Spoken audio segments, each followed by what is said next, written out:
This already starts hilarious. Time to speedrun this, I suppose, and then... Okay, let me just finish my coffee and you can Oh all my goodness, I talk for a thought bit I more. had more time. Oh, Oh, and she's back. oh no. Alright, I guess we're going straight from the Vicky raid to someone else. Oh my goodness. I'll certainly be back playing some games later tonight after we finish this. Alright, let's find some other raid. God. Oh. Okay, yeah. If you all hear my dog, I can't do anything about that. Oh, okay. Filipinos know that there's always going to be a dog in the background. Not even closing a door or something? So, I don't know. you guys have solid doors. Yeah. All of our doors have holes. Oh. I see. Oh, Hibiki's mad that Ryuji wasted his raid.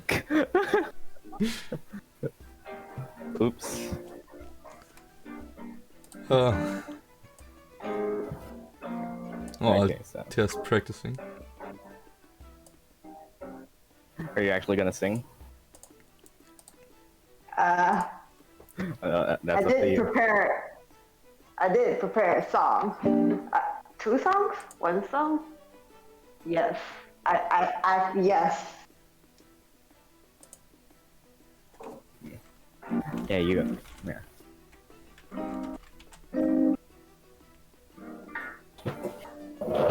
So I have to. Yeah.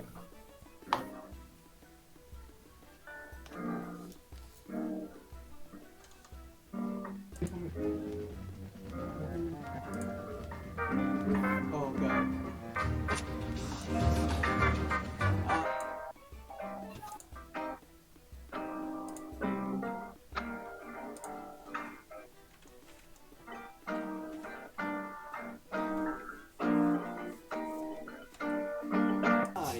Oh, okay, okay. I knew it. I knew it. This thing had to be the credits.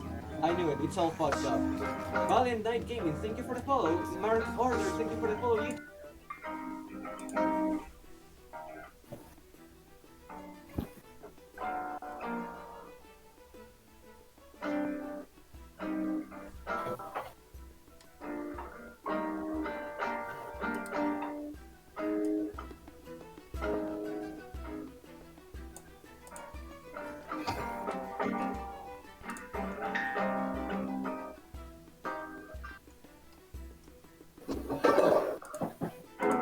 Oh, jeez. On the floor you go.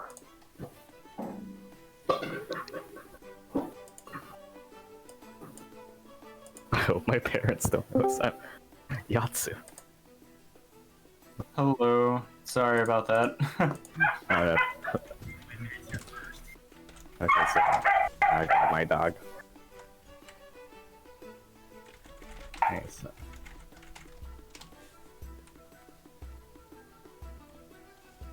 I'm using the wrong song. Okay, so Actually, could I ask for a little sound check once again? sound check. Yeah, so I would ask everyone to say 1 sentence or something, so that I can see an OBS if sound is alright. So, Greetings, travelers. okay, thanks, Violet. Altea? Could you? Or maybe not. I don't know. Yanni? You there? Yeah. Is it good? Yeah, that's fine. Mocha? Yep, also fine. Ryuji? Hello. Yep, works. And Altea is muted. My bad. I thought I was okay. unmuted. I had something to do. Yeehaw. Hi. All good, works. Perfectly fine. Yeehaw. Oi. Yeehaw. I'm not. Yahoo. Okay, so is everyone here? Yeah. Everyone should be here and well, okay, so hello everyone.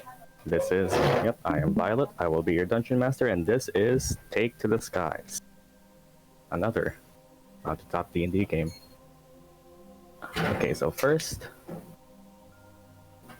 so are we ready to start? Yeah, already. Yep. We are Yeah. ready. Hey. Our story begins in the city of, let's switch screens, Lemnos. A large settlement, well, once a settlement, turned into a city, built atop an active volcano named Hephaestus. The city is prosperous with its mechanical wonders, and well, from a distance, people can very much see the flying guard all ride above steam-powered metal dragons. But that's the location we start in. Who are the people we follow? Okay, now this is how we'll do this. Unless someone decides to volunteer to do their intro first, we'll be rolling a dice. And there are 5 of you. Everybody pick a number 1 to 5.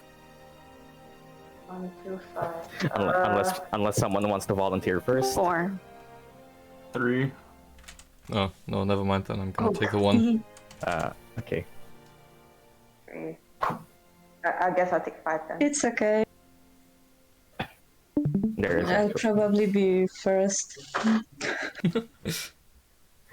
Depends all on Fate luck. will be the one who decides who goes first. Okay, so who's 3? Is Cam 3? Ryuji 3? Yep, that would be. Okay, Ryuji is 3. Ryuji is 3. I'm taking this down. We have Jadni is 4 and Altea is 5. Okay. Did I not loop? God damn it. Okay, so might as well just use this. I am my own DJ. So we all start with, let's see here. Okay, 1, Mark. 2, Moga.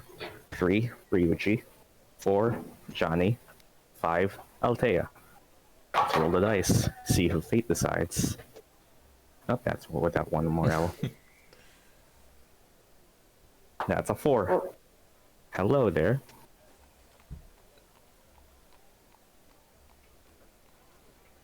So we start our adventure. Oh, Discord died on me. Okay. Oh. Oh no. Okay. So, in the prosperous city of Lemnos, it is generally viewed upon as grand. Very much a big, metallurgically advanced city. However, our story begins somewhere below, in a more dusty, dirty, and unkept part of the city. A bunch of houses that are dirty, wood is rotten, the metal is rusted. We start our story in the slums. Coming out from an inn, a half-elf woman with blue hair, a couple of blades at her sides, exits, well, an inn. Rosette Mauve, please introduce yourself and your character. Okay.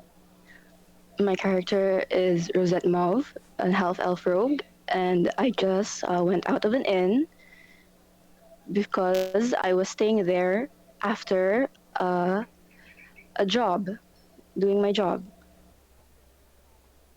Okay, so as Rosette exits the inn, you can see that it's fairly early in the morning right now. Let's say about 8 a.m. for however that translates to medieval times. You look up and the sun is high and shines even through all the dust and dirt of the slums. In your hand, however, you see you brought with you a letter of request. You were to meet with a contact from your guild, right somewhere towards the east. Where do you go? The world is yours. Oh, Okay, I go to the east where we for the guild. Rosette follows the roads, the twisting, the turning roads she's familiar with. Dark alleyways where she's had to run away, escape, do her dirty work she never wanted to do anyway. And as she heads east to meet with her contact, you overhear a conversation happen right before you get there. So, his name is Orlean. You want him dead? Yes, he has been annoying pest on my trail. I see. Oh, looks like my other friend is here. You had us meet with another? Well, I didn't expect her to be here so early, but I suppose yes. You should have told me about this. I'd rather not have been seen. Don't worry, she's trustworthy. I see. Well, take care of that man, and you shall be paid. Of course. Who do you think I am? Capable person. Damn right you are. And you see what looks like a tiefling man with purple skin and purple horns and bright violet eyes just start to leave. And as he leaves, you kind of look to the side a bit and you see him be enveloped in a jacket of shadow as he teleports out. So, are you gonna keep hiding there? I come out of where I'm hiding. Okay. You're up early, Mauve. Well, you know, gotta do the job, be professional. I respect you for that. And as you have met up with your contact, Jack, he explains to you the business that we're sent here for. I know you just got done from one job, but seems we've been sent to deal with another very soon. This job never stops, right? Never does. Well, here's the thing. Okay, Rosette, you, as your backstory says, are a resident of Lemnos. You were born here, so you would actually know this. There have been rumors circulating around. The beast that lives inside the volcano is apparently woken up. What's more is, it's said to have been stolen, or someone took something from within the court. And and you already live here, so you would know that the court is made up of various heads in the city of Lemnos. From your knowledge of history of this place, yeah, you would already know this since you're born here. Lemnos was once a dwarven colony. Then, it was once a dwarven colony that was populated by, metalworking dwarves, and it was prosperous, and yeah, it was a grand colony because of the geothermal energy powering their forges. But you will also know that it eventually was waged war upon by a dragonborn clan looking to take the metal for themselves. Times passed, and eventually the two sides came to a treaty after an entire month of just long bloodshed. And during that time, not everyone knows, but it's generally rumored that the reason for the resolution of the war being that a seer had a vision of a great beast erupting from the volcano and the city being flooded by lava, should the war have not stopped. What Jack is telling you that it's said that that beast has either escaped or been stolen. We are being sent to figure out this problem. If something has outdone us in our thievery, that would be a blow to our reputation.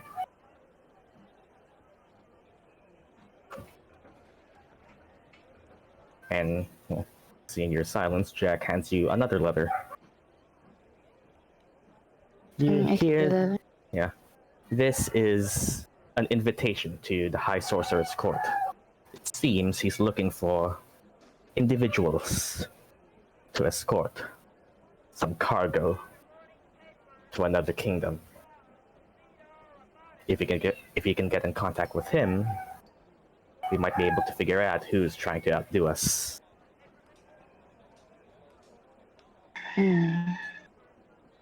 All right. And as you look at the letter, it says that it's not a private letter. It's more of like a public flyer that he just yoinked from one of the walls in the tavern or in the most likely, and it's just a simple help wanted poster.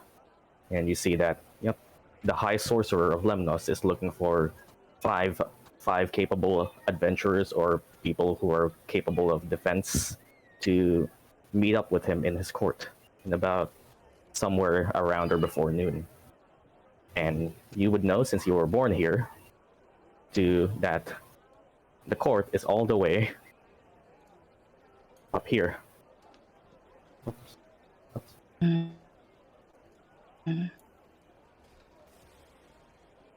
I know you just woke up and all, but it seems this is a very important job.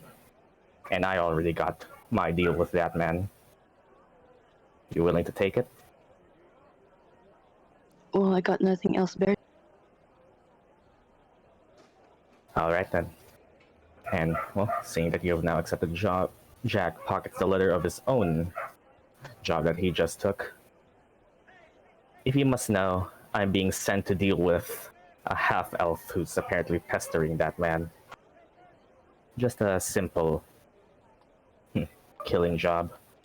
But, well, nothing I can't handle. Godspeed to both of us then. And yeah, he starts to walk off to take care of his own.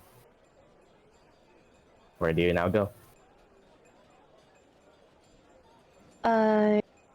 Where was the what was the information in the letter again for the help wanted? It said that the High Sorcerer is looking for 5 people to meet up with him in his court. You know that his court is all the way at the very top of the volcano, so you would have to go up from all the way from where you are down, which is the slums, the very bottom of the city, to the very top, sometime around there before noon. Okay, then I make my way to the top. Okay, so you are a local here. You know your way up. Lemnos is a steam-powered city, and while here in the slums, there isn't really any big sign of that other than the main tavern, which is where most people tend to spend their days. You would know how to maneuver your way in this city.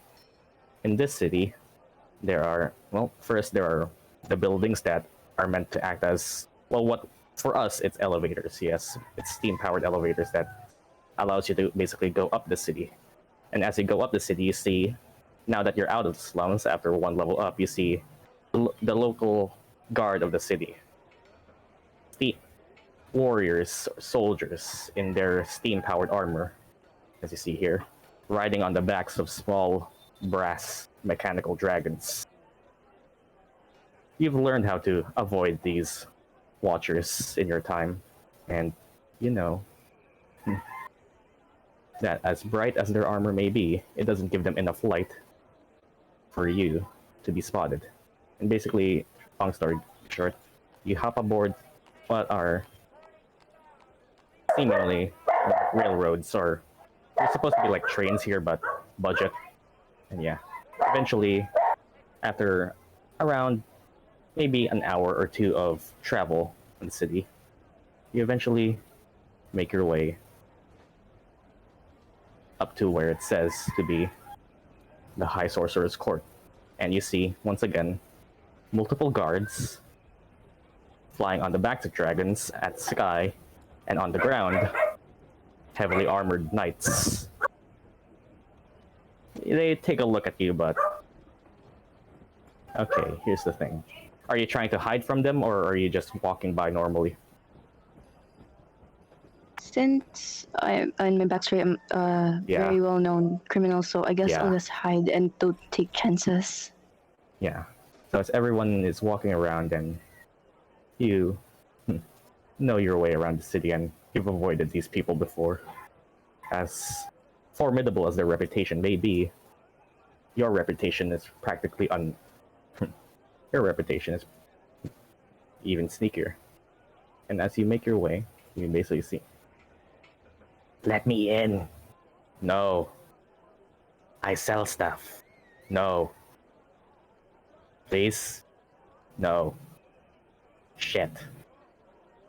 And you basically see someone just hi. You see someone trying to get in, but it doesn't look like they're being sent in. Why am I not allowed in? There's special matters that the high sorcerer must attend to.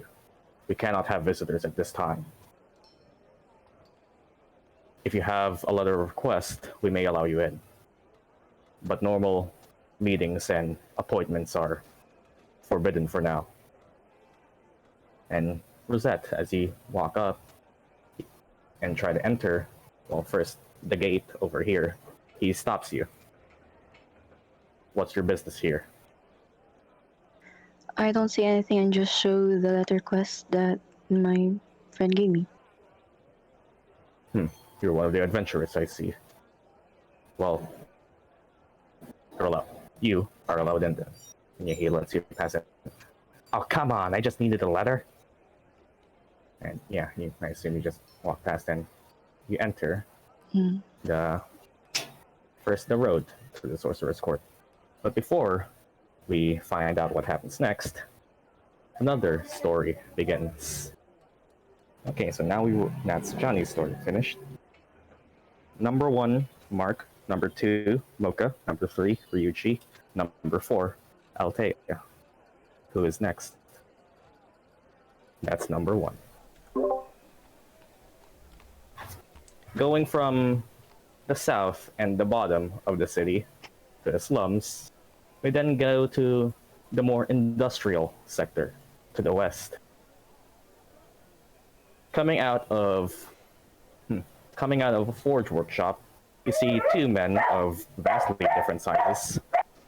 One man, short but stout, a dwarf with some metal prosthetics and some steam coming out of his arm, and then another tall, gigantic man in relatively heavy armor wielding a hammer. Hey, good job there, mate. I always do my best. You know that. Maneo Lone Hunter, you have just come out of the workshop and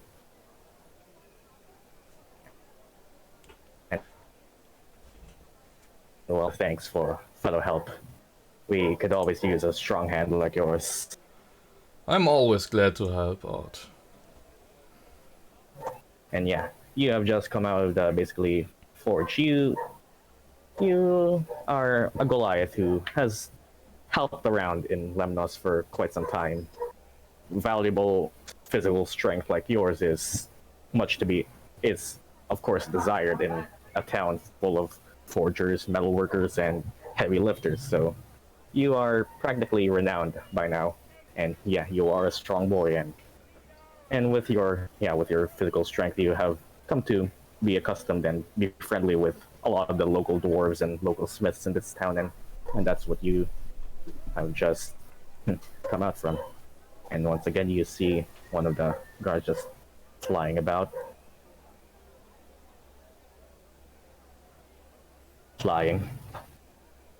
And as you, Maneo, have just come out of basically, you don't work for them, but they pay you enough that you're practically working for them because of your help. But however, as you escape, you hear a voice coming to you. Sir Lone Hunter. You hear a familiar human boy's voice just call out to you from the east. Oh, this should be Hewitt. And as you sing his name, you see a young human boy just walk up to you. Good morning, sir. What's the matter, boy? It's nothing urgent, but I found something that we can take, I think. And he basically presents to you a flyer, or you see on the top, like, help wanted. It's from the High Sorcerer himself. He's looking for people, adventurers or defenders, I think. So What do you think this basically a said? job, you say? Yeah, yes, sir. I think this might be good to raise your name. It's up to you, sir, of course, but it seems like it's the High Sorcerer himself. If you take a job for him and get some accolades, who knows where we'll reach. Indeed, this sounds like a good opportunity for us. Nice High work. Sorcerer himself, huh? Well, aren't you lucky? And basically you see Baron Strelkin and just pat you on the back and good for you, laddie. Yeah, thank you very much. But yeah, you know, if you need me, you can just contact me. I'm always glad to help you out. Of course. And basically, if you don't mind, I'll be spending my noon with a couple of mugs of ale beside me. And you see him walk to where you would know that there was a local tavern, or more renowned inn than tavern. But yeah, sir, it says that we're supposed to meet up like before noon comes. Should we go now, or? Probably. Where would we need to meet up? Okay, so as you ask where you would need to meet up, keyword will tell you that, of course, it's the High Sorcerer's Court, which practically everyone knows to be at the very top of the volcano. You would need to take the transit system and go up to meet at the court. It would take about an hour, maybe more, depending on how much travel there is, but it's pretty early morning, so you can get there pretty fast. Well, I mean, we shouldn't wait, or let them wait for us. Yes, sir. I would say we would go on ahead. And as you say, go on ahead, I assume you both go forward. Yes. And as Maneo and his squire go, and you know your way around the city, and just like before, there are multiple ways to go up, and basically there's like a steam metro system. Trains exist in the medieval world. It's advanced. It's advanced enough that there are trains, but this is actually a full transit system. Like it's practically what we have in the world right now. But yeah, of course, steampunk. And yeah, as you all eventually go up. Oh, let's see here. You see that up there. Now that you're at the very second to top layer of the town or of the city, you see that there are multiple guards here than there were at the bottom. Seems there's something that needs defending. And you see here basically the same conversation before. This person is trying to get in, but she's being stopped by this one who. And as you walk up here, you see. State your business. I got a flyer handed to me. It says the sorcerer was searching for adventurers. And yeah, as you say that, Heward walks up in front of you and presents the letter of help, the help wanted letter. I see. You may pass. Very well. And yeah, you were just. And as you two go in, and you meet up with. Looks like there was already someone here ahead of you. Doesn't seem to be talkative, but seems the guard won't let people in until everyone's arrived. And Hubert just kind of stays here and keeps watch, looks at the guards and their fancy armor, wishes he could have some of that when he grows up. And well, okay, if you two want to talk to each other, we can do that in chat because let's get everyone else up to speed. Okay. And yeah, Rosette, you see tall, gigantic man just walk up to you or walk up near you and, well, interact with each other how you want. For the next story begins. Okay, 1, 2, and 3. That is a 1. Okay. At the very bottom of the city, coming out from an inn, waking up, there is a feline person who stretches their arms and is wearing more nomadic clothes than most would wear at this city. Seems they are a traveler of some sort. Furry.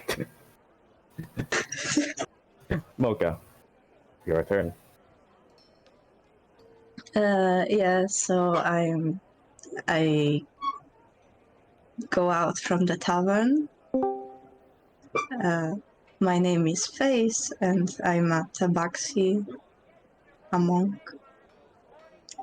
Yeah. Phase.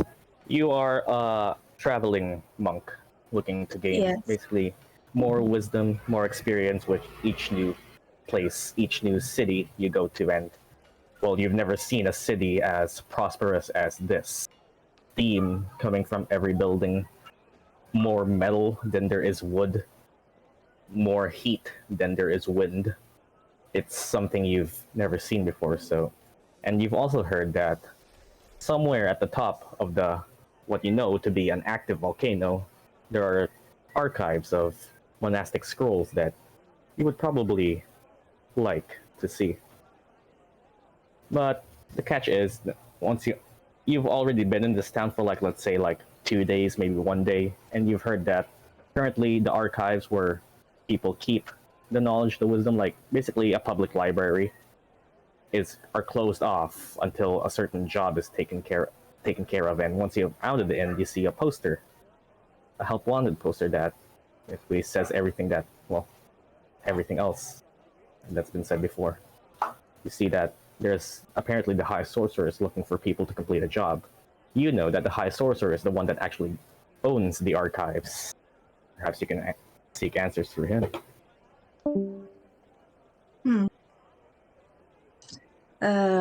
Then maybe if I'll take the job, the High Sorcerer could let me go to the archives. Perhaps you would need to reach him though, and you know that the archives and where the High Sorcerer lives is at the very top. I'll try to get to the top. Okay, so you've asked around before, and you know enough how to maneuver your way around the city, and yeah, this is the place where you enter, and yeah, you see that there seems to be a lot of guards guarding the place right now, and as you walk up to, oh, that's not supposed to be there, and you walk up and you see, well, the building where there would be an elevator, and you see that, oh, yeah, and as you walk up to where you would normally reach up, and you see, have you heard of this man? Someone named Asura, you say. I don't personally know who he is, and I see. Well, I've just arrived in this city, and I'm here on a public investigation, and I would very much appreciate it if I could get some help on this matter. If you want, there are the authorities at the levels to the top. I see. And as you walk up and you see, oh, hello, sorry for blocking the way. And you see a half-elf man just, talking with the guard, looking for information, and you also see the entrance to where you would need to go up. Yes, this is High's boyfriend. Okay. So where do you go? I thank for making the way and go up. And as you go up, he's a warlock, and we've been trying to track him for some time. I partner seems to be doing her own business somewhere else, but I appreciate the help. And you don't see this, but he pulls out like 2 magical stones. They seem to be sending stones. Magical telephones. If only I gave her this before she left. And yeah, as you go up and make your way, and you, especially you took the long way up.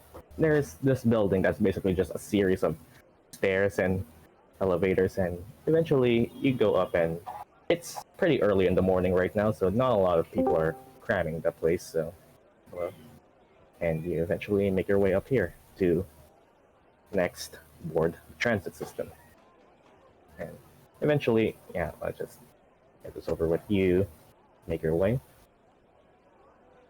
eventually drop off at the top, where you then come to go meet with who you know to be the High Sorcerer. As you go up here, you see that there seems to be a lot more guards at the very top layer, and one woman trying to get in, and then this guard stops you. Business? I show him the flyer. You may proceed. Oh, come on! And, yeah. Well, Rosette, Maneo, whatever conversation you two were having before, it seems to be interrupted by a furred creature walking near you. Well, we'll interact with each other how you want. As the next story by a furred. Pretty much as the next story begins. Now, yeah, I know we answered. Yeah, I know we assigned numbers and all, but the next 2, the final 2, are actually connected in how they meet. So we will be immediately starting to the very east, inside one of the local taverns of the shop. And Nim, you are currently inside the tavern. Are you here to? And you're talking to what you know to be a tiefling woman inside the tavern. And, nice to meet you. Gay here. Your name? Yes, hi. I'm Nim. Though you look kind of weird, but I'm here to make friends. So anyone can be my friend here. I see. Well, nice to meet another fellow traveling performer. What are the places you've been to? What are the stories you tell? Oh, you know, the same old stories of going into trouble. Not really interesting, but it's kind of funny some. Not much stories to tell. I see. Well, funny. I'm personally here after traveling with some people, and you see her point down to the table where you see a couple guards and what looks like to be an adventurer sitting at the table. We're from a smaller village to the west. We are mostly here for business. Seems their village is in dire need of iron to resupply after. Well, it's a long story, but I'm just here as someone to entertain them, and it's a neat way to travel along.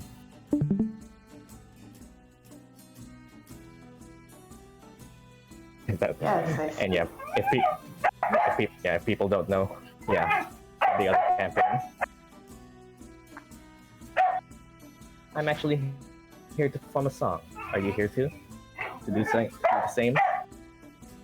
Yes, I do plan to sing, yes. But I'm a little, how to say, I'm having a little stage fright just thinking about performing, even though I'm a bard. sometimes it happens. It happens to the best of us.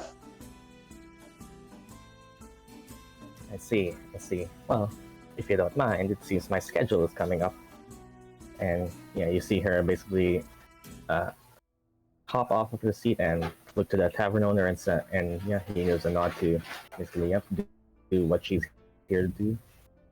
If you don't mind, I'll personally want to perform a little something that reminds me of someone I used to love. Oh, And you see her.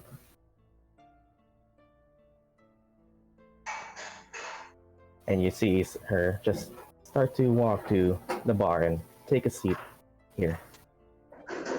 You see her share a glance with this adventurer, who you don't know the name of, but you can kind of tell that they already have a connection, as if they already know each other. And from what you've heard, this person has loved someone before. And shh, nobody spoiled it in the chat. And she pulls out a violin and starts to sing a little something that, from what you know, reminds her of someone. And, well, she starts to do what a bard does best. And, oh, what the fuck? Nope. She isn't. Why? How many did. Okay. Whoops, that's not supposed to happen. And yeah, she pulls out her violin and plays a little song. As you see, everyone in the tavern look at her, start to take the stage.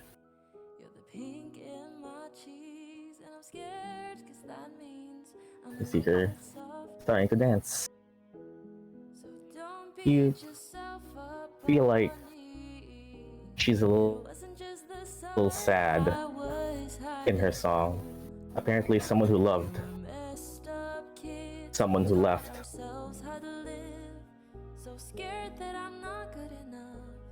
I've always felt like a monster, oh, long before I was bit, only seen as a monster, oh. And then you see her start to perform a little something, almost as if she's summoning an illusion of the person she used to love. And you see the form of someone start to manifest in front of her. A silhouette of someone. Not a real person, but it's almost as if she summons an image of someone she dances around. The person isn't there, but she starts to make the image move, the illusion and her dancing together. A dance of two, but only one person is there.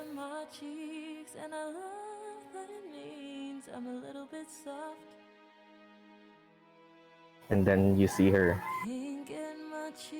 dispel the illusion, because it seems the real person has moved on while she is still here.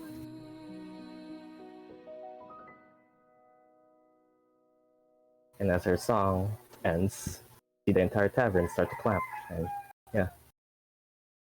I clap along. Crying, sobbing. I start sobbing. Right. We should skip. And yeah, for people who don't know, these are reoccurring characters who are from the other group. Sorry about that. I just had to let that one out. Oh no, it's fine. That was very beautiful. Sorry. I start wiping off such tears. That was a beautiful song. That person, that silhouette, was it someone you liked? You could say that, yes. Love. Love is such a painful feeling. I have not experienced that. I have been single for my whole life. Haha. Oh, well, when you ever do find someone, make sure you grab them first before someone else grabs them. Of course. Though I don't think nobody will love my fishy appearance. You'd be impressed by how many people like certain things in people. And you kind of see her just move a hand to her horns, and she was a priestess, you know? Who would have thought she would fell for someone like me? But then, That's... in the end, seems a human is best suited with a human.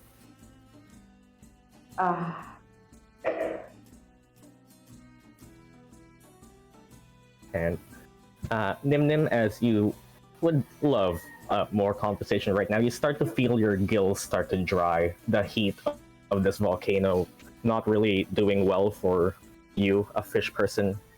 You probably need some water soon, and you've asked around the tavern a bit, and there isn't enough water here to dunk you in, and you're starting to feel a little dry in this yes. volcano. I think I'm gonna die again. Here we go again. Here we go again. Might you pay a visit to the local alchemist? They probably have a solution for that. Yes, I probably should. If I don't go get my water soon, you will see a grilled fish in the volcano. God, why did I even choose to come here? I mean, I don't know why you, a fish person, would choose to go into a hot volcano, but if you want, he's right next door. Alright, thank you. Nice song you sang, by the way. Thank you. Oh, Yuri. I hope you're happy. Oh god, that's so sad. That's so sad. I don't even know that. Oh, I don't know. I don't even know that. I don't even know that person, and I'm sad. And as you leave the tavern, and everyone else seems to be making their conversation, and okay, it seems we've resupplied the iron that we need so far for the next half year or so. We should probably start to head back soon. The travel should be 2 more weeks, and well, are you going to accompany us back as well? Yeah, sure. And yeah, as you leave the tavern and start to head out, you've heard that there's a local alchemist in the town, guild artisan of sorts too. Yeah. A local guild artisan of sorts who seems to probably have a solution for your almost dying. And yeah, you can see that he probably lives here. I am coughing. I am starting to weep. Yeah. Now when you were inside the tavern, at least it was slightly humid from all the drinks, but now that you are outside in the arid volcano heat, you're really starting to feel like your scales start to crisp. Your throat is very dry right now, and you're pretty much coughing every second as you are a fish. Not only a fish out of water, but a fish on top of a volcano. You're probably going to need water very soon. So you kind of rush and hobble forward as you make your way inside who you know to be a local alchemist who probably have a solution for your near death. Wheeze. And of course, of all the places to travel, I had to choose somewhere that I can't even live in. Yeah, your life choices are yours, and yeah, I do wonder why a fish would decide to go to an active volcano, but alright. And as you open the door into the local alchemist, you see that, yeah, it's open, and the place is, now that you're inside here, you now see the place to be, feel the place to be slightly cold enough to that you aren't coughing every second, you're at least coughing every 5 seconds now. Because that's not any better. That's not any better. And you basically see local alchemist shop, and you see like multiple tables and multiple potions, and you see a man just working his normal job, like organizing his potions, organizing whatever he has here, and he sees you, and well, Ryuji, you see someone entering your shop just in a coughing fit, and you because you just hear whoever this person is. They sound like they're about to die. What do you do? What in the gods is going on over there? Why is there a fish person here, of all places? I'm just here to travel. You quite literally seem out of water. Do you need something from me? Water, please. Water? I would assume so. I pull out my what's it? Alchemy jug. Yes, I pull out my alchemy jug. Alright, come right over here. I think I'm gonna pass out. You don't mind getting wet, I'm sure, right?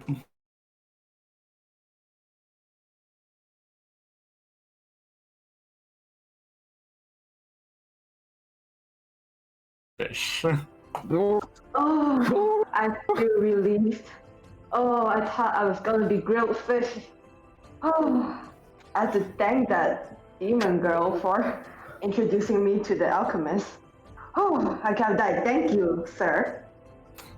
It is no trouble. I would rather not someone die in the lobby of my guild, per se. And yeah, Yes. then you just enter this shop, who you know to be run by a local guild alchemist, and you take a look around. Yeah, the place seems to be doing well. Seems only he's in here right now, this early in the morning, and not a lot of customers are here yet. And yeah, you two are right here. Ryuji, you just see someone enter and nearly dying. You practically save a fish out of water, literally. Fancy Pacey got here. Why, thank you. It's owned by the guild, but I manage it myself nowadays. It is quite the home, I would say, as well. Very homely, yes. Feels very friendly, but there's no people here. Might be a bit too early. It is early, but it'll be quite busy here later, I'm sure. Is there anything I can do for you? Well, I just came here for the water, but I can chill around. Okay. Okay, and as you two start to, well, as you say, chill, Ryuji, you hear the bell to your shop opening once more as something starts to fly towards inside it. You see a small winged metal creature walk in with a letter in its claws. You see this thing pop on the top of the desk. Ah, It seems to have a letter sent for you. a letter from the guild, perhaps? I'll take it and begin to read the letter. And as you read the letter, you recognize the familiar handwriting. You are a guild artisan of Lemnos, and you've had contact with this person before. You recognize the High Sorcerer's handwriting when you see it, as sloppy as it may be sometimes. And you read this. And Greetings, Ryuji. I hope this letter finds you in good health and your business in good wealth. I send this message as a personal request and procurement of your aid in supplying an urgent and important voyage with the necessary alchemical concoctions and brilliant devices you provide. See me personally at noon. And you see it signed to be, you see it signed by Atlas, the High Sorcerer of Lemnos himself. Seems to be looking to hire you for some business. Oh, well, looks like I may be closing up shop quite early today. Looks like the High Alchemist. Looks like the High Alchemist himself needs me. High Sorcerer, yeah. Or High Sorcerer, I'm sorry. And Nim, do you glance at the letter? Do you peek at the letter, Nim? Yes, I did. Once you peek at the letter, you see at the very bottom it says that there's a reward for the alchemist who provides this. You see a reward that says 800 gold pieces. Oh, that's a really money. Money. I suppose you saw the reward then. And Yes, I'm kind of running short here. Well, I suppose we could tag along if you would like. Nim, you kind of open your pockets and see. Yeah, Nim, you open your pockets and see you have like a couple silver, a couple copper from your performing at the tavern, which you are already pretty shy in, and you're kind of hoping that alchemical jug doesn't cost anything because kind of running low right now. You are a struggling artist. Yes, I am. Well, And don't yeah. mind the life saving. It's okay. But I suppose if you need anything, just don't mind give me a call or come find me. That is. All right. Thank you, young sir. And yeah, as the letter has been delivered, Clockwork, the little tiny metal dragon, it starts to fly out, and yeah, you know that the High Sorcerer is expecting you to be meeting up with him somewhere around noon. Well, I shall be taking my leave. And yeah, as Ryuji starts to basically close up the shop and puts down the... Do you follow him, Nim? Yes, I follow him. And as you follow him, you see that once you are outside the shop,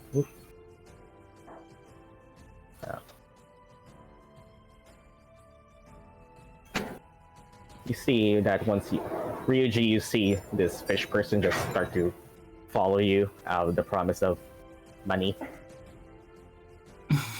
Now that you are walking around the shop, you see that, and now that you aren't like clutching your chest every second trying to breathe, you can actually read the signs that have been posted. Oh, hi Snow. Yeah, I've been reading the signs that have been posted, and you see a help wanted poster up here that, yeah, basically aligns with the letter that's been sent for this artisan or provider of some sorts. You see that there's apparently a calling to some people, some adventurers who, are willing to take a job to escort some cargo. Well, I do hope that I don't have to be in this hot area. I do hope that this cargo trip will be in water at the very least. I do hope. Ryuji, once you've... Well, if Nim speaks that out loud, you're pretty certain that this will be an airship cargo, considering that you are all on top of a volcano and there's not really much water to go around a volcano. Right. Well, I can't say we'll be going by sea, but we'll definitely be going by air.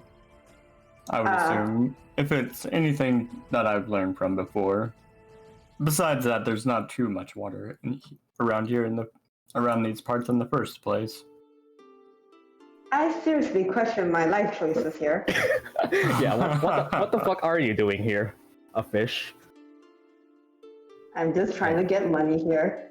I'm just trying to get money. Just trying to live. And as you follow Ryuji, who knows his way around the city, being a guild artisan and a practically very renowned one, too, you take the transit system and eventually all head towards the very top layer of the town. You see it's heavily guarded, and you see someone just trying to get in, just bartering, showing her wares. You see Ryuji, you see a fellow alchemist trying to get her way in, but just from at a glance, you can tell that stuff, that's cheap shit. No. Oh, come on. And as you two walk up, oh, hello, Mr. Ryuji. Yeah, he already recognizes you. You're a pretty renowned artisan here, so yeah, you have a reputation in the city. Oh, you. Ryuji, you see Eva Vashinit. You would like to call her a rival, but she has pretty piss poor quality products and pretty much only succeeds in selling at the slums, where people can actually fall for her ridiculously high prices and very, very, yeah. Ah, hello there once again. Dagger glances. You. Well, if you're going to be here, I'd rather not. And yeah, just at the sight of you, she kind of just doesn't want to be here already, and instead of trying to force her way through the guard again, she just, seeing that you are going to be the one called, she just leaves and does a rage quit. Interesting person. It's another alchemist. I wouldn't worry too much of her. I certainly don't. Yeah, and seeing that you are apparently with him, yeah, the knight doesn't even ask questions, you are just let in. The perks of being a famous person, I guess. And as Ryuji, and Nim walk up to here, and you basically see that there's apparently, a lot of people here already, even as early in the morning. And Maneo, FaZe, Lizette, you see 2 more people come in, and as the final people come in, the guards basically acknowledge all of you, and you see them start to part ways and let open the gates. Hey, you're all right next to each other. If you all want to talk to each other with actual voice, I'll let you do that. Seems like we got some hello new there. faces here. Looks like I may be just in time if you say so. Hi. Well, who do we Hello. have here? I'm a humble alchemist, artificer, really, but alchemy is my trade. And who might you be? I'm Maneo, okay. and this is my companion Hjort, and yeah, we are adventurers. Yeah, we just recently got into the city, got a little bit of work, but yeah, nice to meet you. Hey, does Are anyone those else- two quiet? Those two are quiet people, huh? Introverts, maybe? Perhaps. So what is... It's better to girl's mind your own name? business for now. I'm All right. sorry, I mean no offense. Rosette, that's all you need to know. Hi, pleasure to meet Hello, you. Rosette. I'm Ryuji. And I'm Lim, just a wandering bard trying to get money. I'm kind of broke, so... I see a fish on land, and even on a volcano. What an amusing view. I... Should have seen her Almost moments died. ago. let's not talk about that. That was an Yeah, what- embarrassing beginning. Yeah, what's a fish doing in a volcano?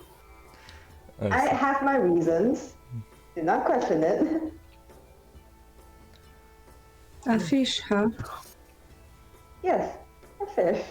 I'm a locata.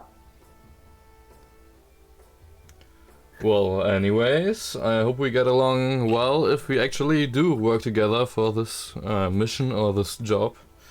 We shall see. And who might you be? Me referring to the furry creature amongst us. Amongst us. The furry. Oh, come on. I'm FaZe. Good to meet you. Good to meet you too. You look Okay, kind of that's- cute. Oh no, here. Oh boy, here we go. Oh, God. May I pat your head? Just a little bit. It looks very fluffy. I can't help it. Yeah, of course. Oh no. If you feel uncomfortable though, I can just, back off.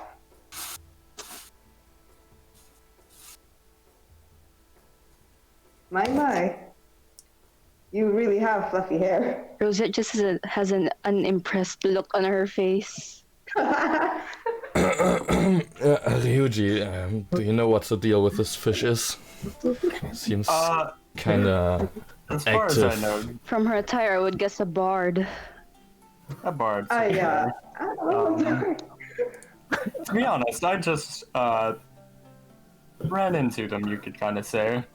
Or Oh. they ran to me, for I'd more say, but it's a small story in itself. I see, so we are all almost strangers to each other. I see. Yes, truly. I shall just back off from the furry. I'm gonna back off. What the fuck? And yeah, as all of you have made acquaintances with each other, you see the guards start to part, and the gate is now open to you, seeing that everyone who seems to have been here is now here, or seems to have been requested to go here is now here.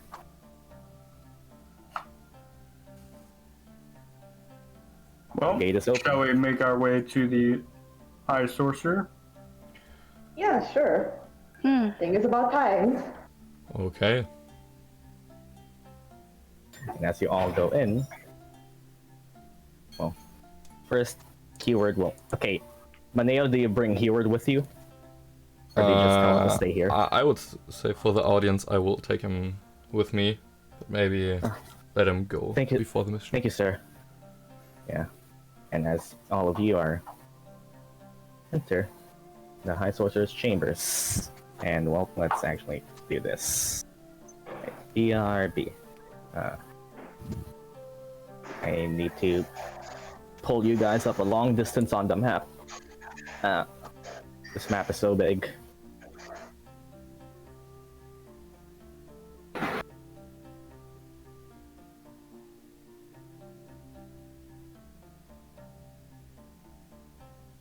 And as you are all now inside of the ship, or not the ship,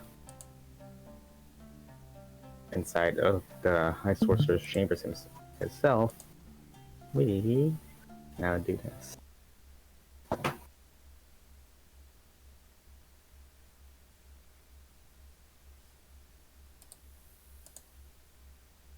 Okay. Okay, so as everyone goes in, Maneo, seeing that you were at the front of the party, you see a very decorative chamber. You see what seems to be a library of sorts, or like a miniature library. You know that this is... Okay, it's not working. I think the bot's working. Okay. You see that...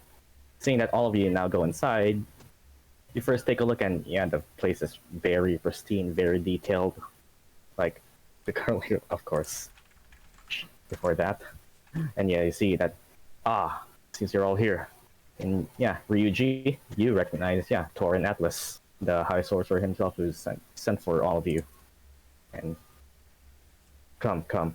And you see him that basically just put back the book he was taking a small read at into his shelf, and yeah, he starts to walk down and greets all of you. The bot's just quiet, I guess. Yeah. Come. And yeah. You basically see him.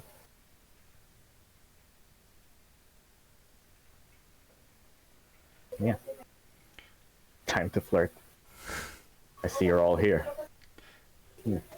Indeed. Pleasure to meet you again, Ryuji, and everyone else. The pleasure is all mine, High Sorcerer. Thank you for the message request. Exactly. Yes, Thank you. As you say message request, you see that same tiny metal dragon just fly over you again from the shelf and perch itself on Torin's shoulder. Hello, Clockwork. And mechanical little sounds. one. Yeah, and you basically just see him perch here. Tiny metal dragon. And as everyone starts to meet with the High Sorcerer himself, Rosette, you just stayed. And Keyword, seeing that this is apparently, yeah, maybe I shouldn't stand in front to block the view, you thick boy.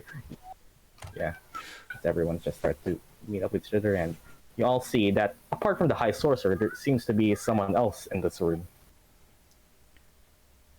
And yeah, as you all start to notice her too, she basically takes a look at you and gives a small wave. She doesn't speak to you, but yeah, she gives a small wave.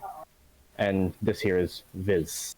Both of us are actually on here to request the job from all of you. So about the job, what exactly is the job? That's what I'm getting to. This job is of vast importance. Okay, let me open my notes. As many of you all know, Ephesia was once a proud dwarven colony, inhabited by the Forge Dwellers, who specialized in unparalleled amount of metal export due to the active volcano's natural heat. They prospered for hundreds of years until a great dragonborn clan named the Turnaroth waged war on the dwarves, hoping to take the spoils for themselves. The records of the bards say that the war and conflict raged on for an entire month. Meanwhile, Ephesia became more and more active. It was then when a red dragonborn sorcerer was granted a vision, a city of unrivaled metallurgical advancement. However, it was preceded by a nightmare, the roar of a mighty beast right before a flood of lava. After which, it was said that the two sides diplomatically reached a treaty, and Lemnos opened the gates to everyone, not just the dwarves and the dragonborn. And for those who are living in the city and have lived in the city for quite some time, like Ryuji and Rosette, you all know this to be public information. This is the story that everyone's been told. However, there is an underlying hidden story behind this tale. When the two clans reached peace, there was a defector in the Dragonborn clan. The Turnaroth didn't. Not everyone decided to make peace with the dwarves. They branched off and became known as what we've come to discover to be the Dragonhearts. And seems they plan to strike again. This cargo contains supplies to be delivered to a neighboring kingdom. It is of vast importance, and there have been rumors of attacks by Sky Raiders. Not only that, but seems they have gotten away with stealing a hidden beast that only we would know of from inside the volcano itself.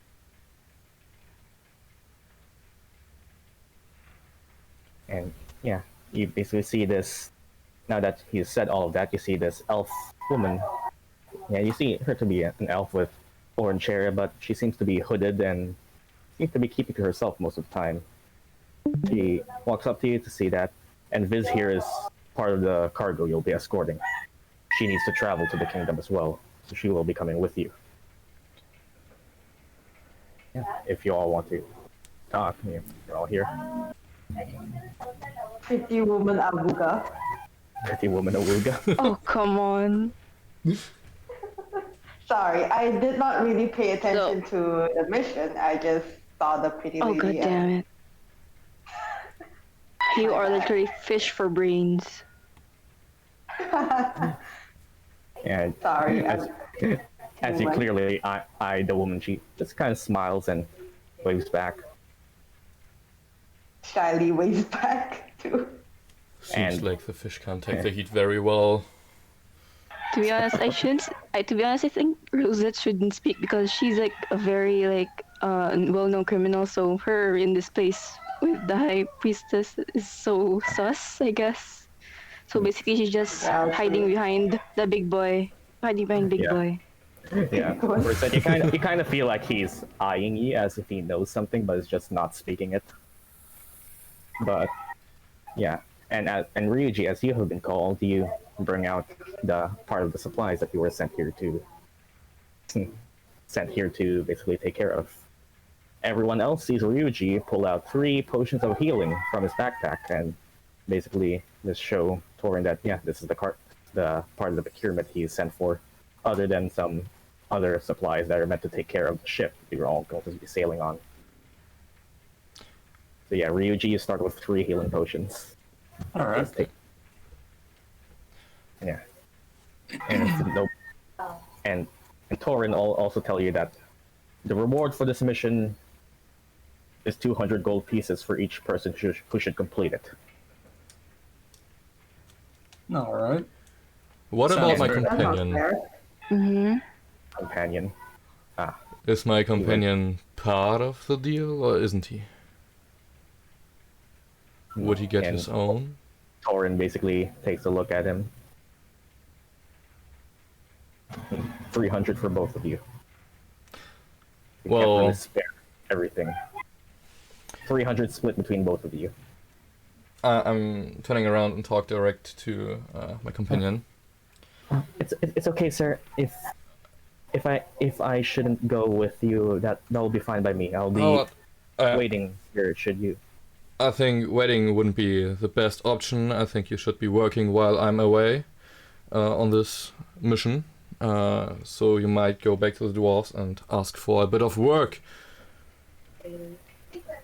Sure thing, sir. Thank you, sir. And yeah, he would basically just bows towards you and Very well. follows your commands. Yeah, so I'll be waiting here, sir. Yes. Okay, does anybody else decide to speak with the sorcerer before all of you is sent off? Yeah. Hi, sorcerer. May I be direct with my next question? Yes. Actually, you may. is this mission about protecting supplies, somewhat, so to speak, or rather, someone? Okay, Maneo, since you asked that, roll me an insight check. Okay. D20 plus the number that's on your insight. And everybody else who wants to, since Maneo pointed it out, yeah, you can all roll insight as well if you want to analyze the sorcerer's intentions. Insight is skills, D20 right? plus whatever, the insight in your skills. The right under character sheets. That's a 2. I mean, you all can roll it. Everybody can if they want to, 11. since Maneo pointed it out. That's 16.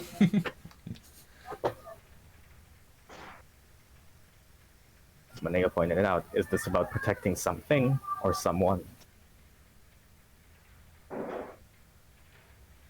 That's a 14. Can anybody? Yeah. 16 is enough, but I mean, can someone get even more specific?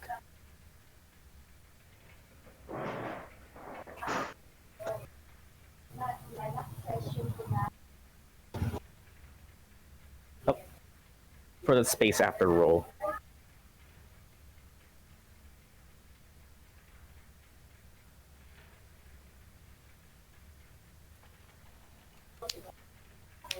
That's an 18. Okay. Okay, so as Maneo points out that, or as Maneo asks a question, is this about protecting something or someone? Torin will first. Rosette, you are knowledgeable of people and their intentions when you see it.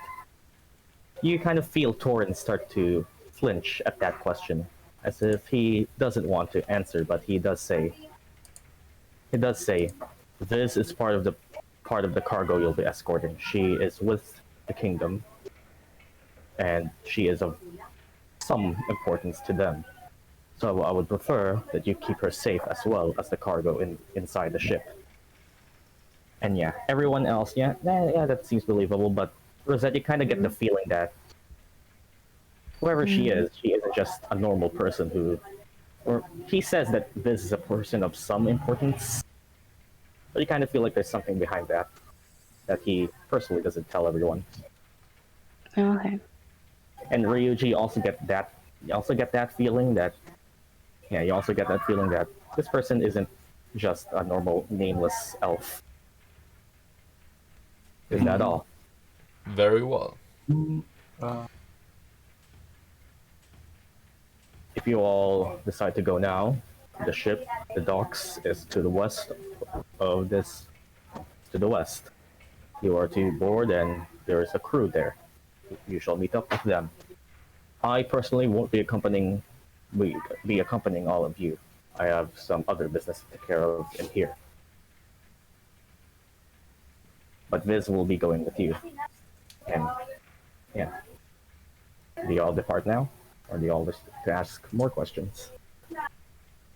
Alright, understood. I think. I am ready to depart as soon as everyone else is. Yeah, me too. Yeah. I'm ready. I'm just here for money. I'm just here for money. And 200 is a lot of money. Indeed. As everyone decides to go, and Nim, you kind of feel Viz just start to walk towards you. Whoever this person is, she doesn't seem to talk a lot, but apparently she's going to be coming with you. I'm just gonna look at her and then look away. Look away. Just stop looking at Stop looking at girls like a creep. Stop looking at No. I at least have some respect. I at least have some respect, and as everyone goes back out, and gentle fish, and get ready to depart. Let's change screens for a bit. Everyone walks out, and as Manea, you have told Heward to basically stay in the city for now, and everyone goes to meet up at. Let's see here. I'm organizing some things.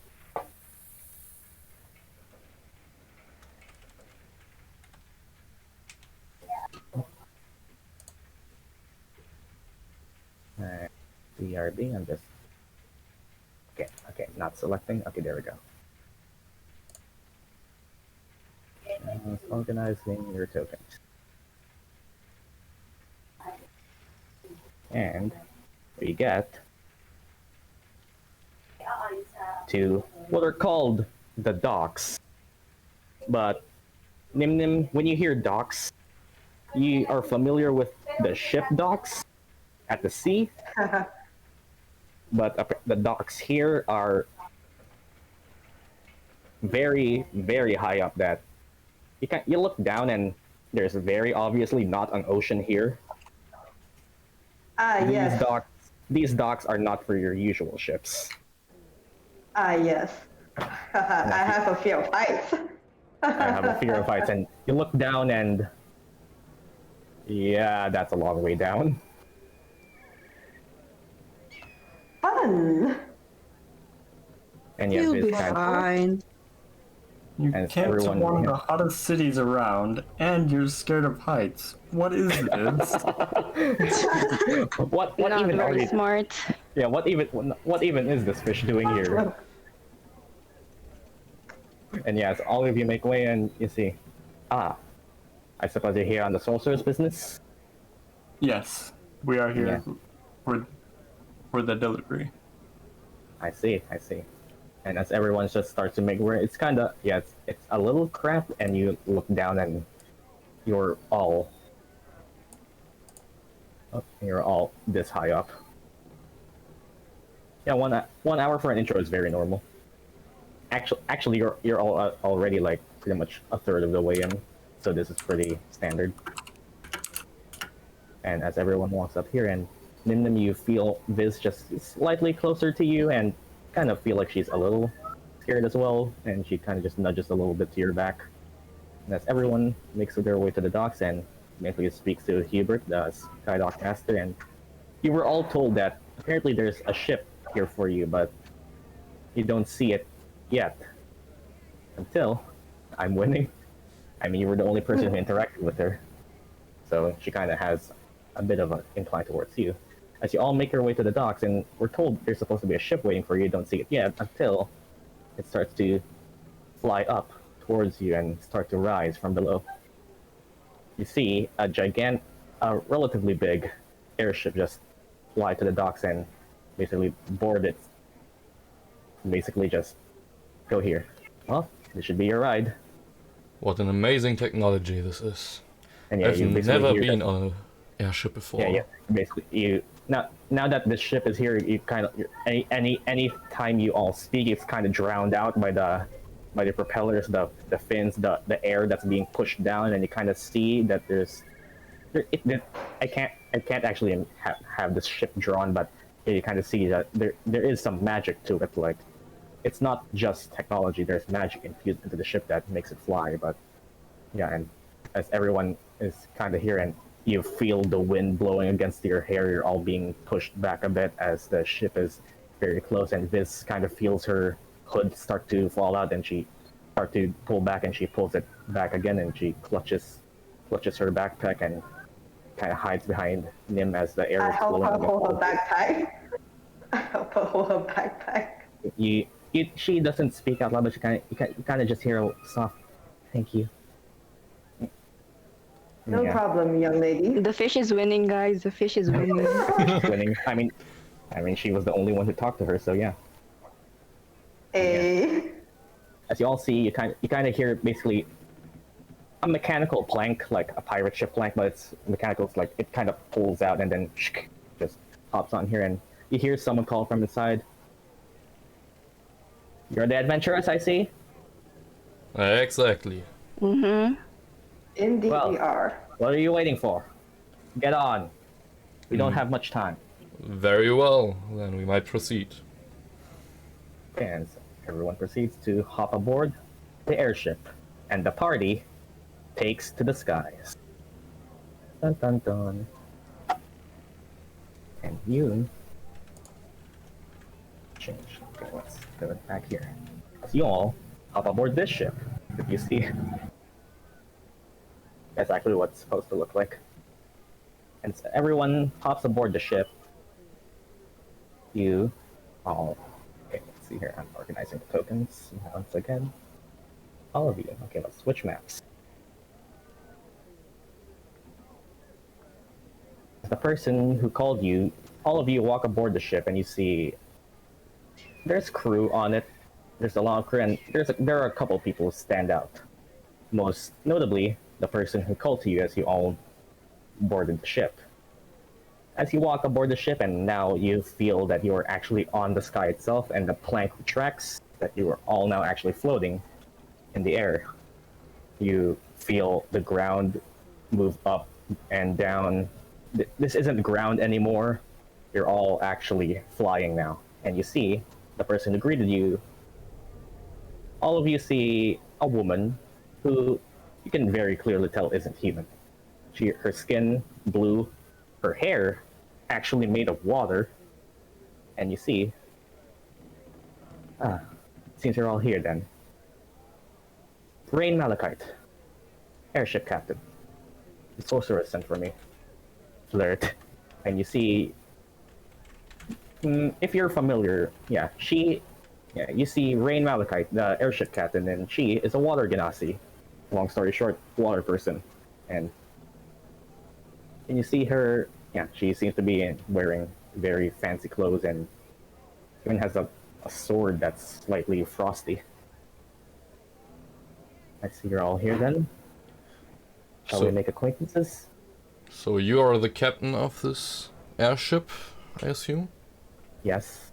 And you kind of see her state that proud, like, this is her ship.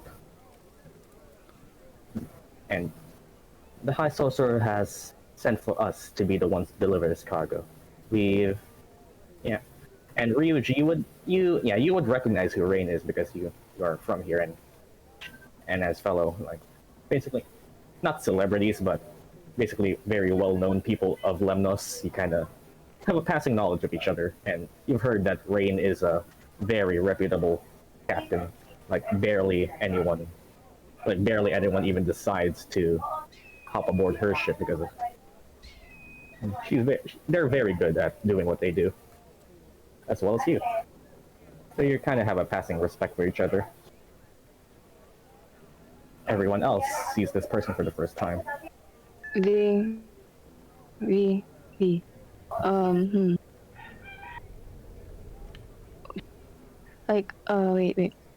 Since like also like well-known criminal, like, is it like, are they really okay with me going along with them? Yeah, that is the thing though. Like, why are you being left here? Same goes to Nobody. why am I here? The captain shouldn't be suspicious, like, because they're like, she's captain and she's part of like the high priestess thing. Doesn't they know also about the criminals and stuff like that? Yeah, that is the thing. Why? Good question. So it's pretty much I'm just silently just trying not to be noticeable. I kind of assuming that you're also like partly hiding yourself. Like, you're a well-known criminal, but I assume you aren't like flaunting your looks everywhere you go. And do you all talk to her, or do you? It's a pleasure to meet you, Rain. I've heard many things about you. You must be Ryuji then. Yes. Yeah. Yes, I am. I've heard various things about you as well. Nice. Hopefully all good things. Well, mostly. And I'll take what I could get. and all of you board the ship, and was that you're kind of just hiding behind everyone else, and Maneo, you Or, Just glancing. yeah, just glancing around everyone else, and if you all would, like to explore the ship, feel free. But we are departing soon. Well, might I ask directly, where are the supplies we gonna need to protect so we can, yeah, protect them properly? Most of them are below deck, but we are told that we were supposed to escort someone else. And yeah, she takes a look at who seems to be the least defensive person, and there's one person she can't see, but I think she very obviously tells that, and this person isn't someone who fights. So, Yeah, seems she's the one.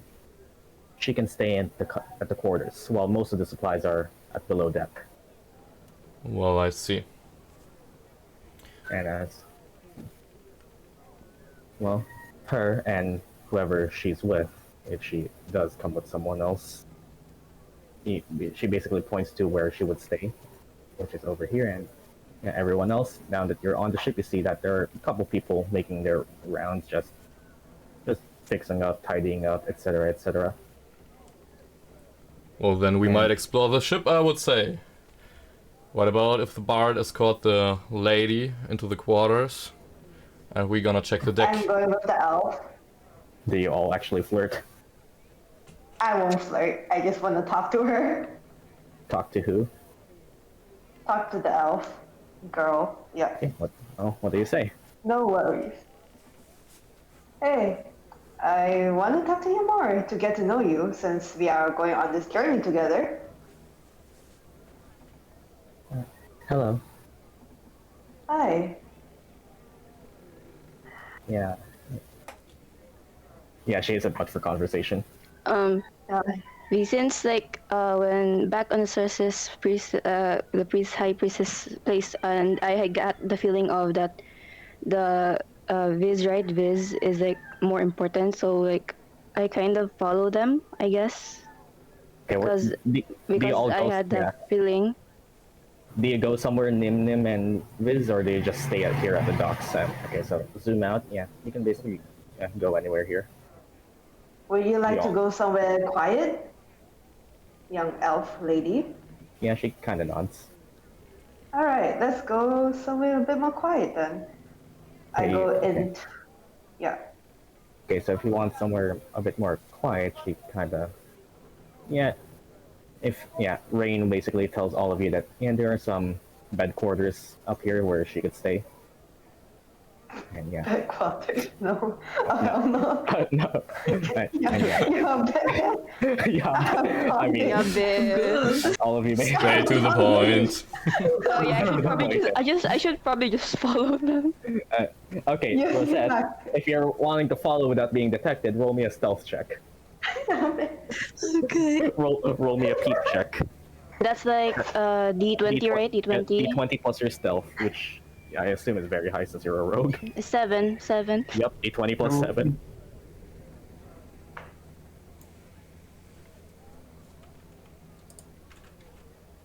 Why must you follow the fish and the girl? I mean, Viz. I mean, you kind of whisper to Viz, so nobody else kind of hears what you say. But the last thing everyone just sees is you two running off somewhere.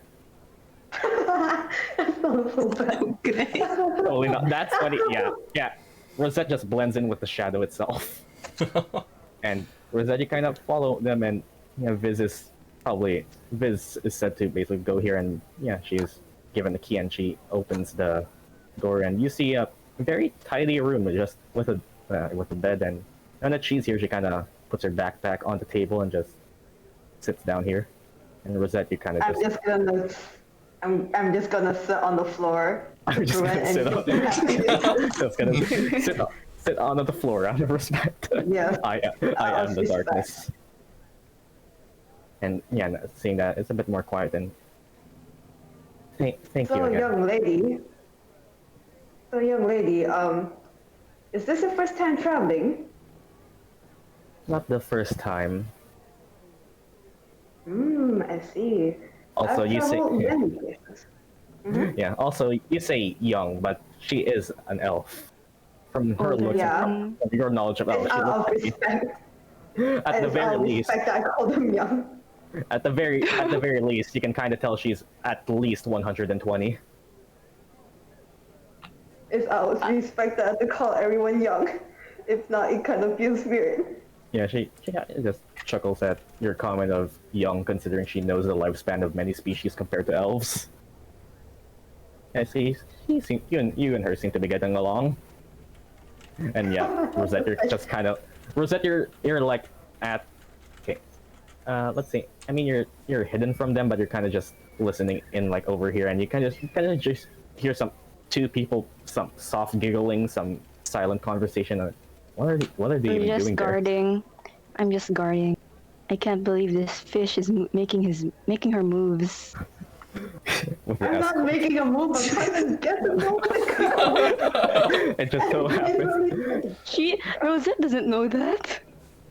I mean, Rosette like doesn't two know people that. in the bedroom. Come on, two people in the bedroom. Come on. People in the bedroom, definitely. Two people in the bedroom giggling, and one of them is a bard too. Like nothing sus about that. Nothing sus at all. Nothing at all. Nothing sus. And not. I'm not making moves. Hello there. Uh, You know, this just kind of such a person who just saw all of that happen, and yeah, you're kind of. I mean, they don't know you're here, but you're literally right here. This is a ship. You just see the crew is just over here. Okay, and who's that one as happening, person? yeah, you see, Robert, by the way, yeah, you see this man that seems to be wearing a backpack with multiple arms carrying things, and yeah, he introduces himself as basically the ship's butler. Two women in bed, not 5 feet away because they're gay. And yeah, you're basically listening into their conversation, and okay, More everyone like else. suddenly listening, like in a guarding position. Suddenly listening, Yeah. just guarding position, but they don't know that I'm listening. Yeah, you can hear them through the wall. Okay, everyone else, do you just stay here, at the docks, or? I would like to No. explore the deck. Yeah. Yeah, Explore the Manea, ship. so you explore the deck, and yeah, Rain basically lets you. Space, Same you go here. somewhere else. Yeah, you all explore the deck. And, Explore.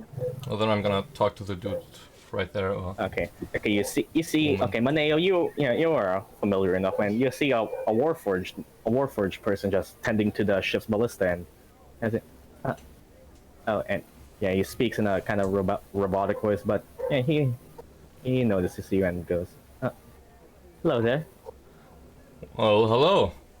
I'm an adventurer. I got to guard this ship and yeah, the stuff. Might I ask what's your objective is on this ship? I'm Isaac, and I just tend to the ship's battlements. We can never be too prepared, especially since there are rumors of raiders in the sky. Raider. And yeah.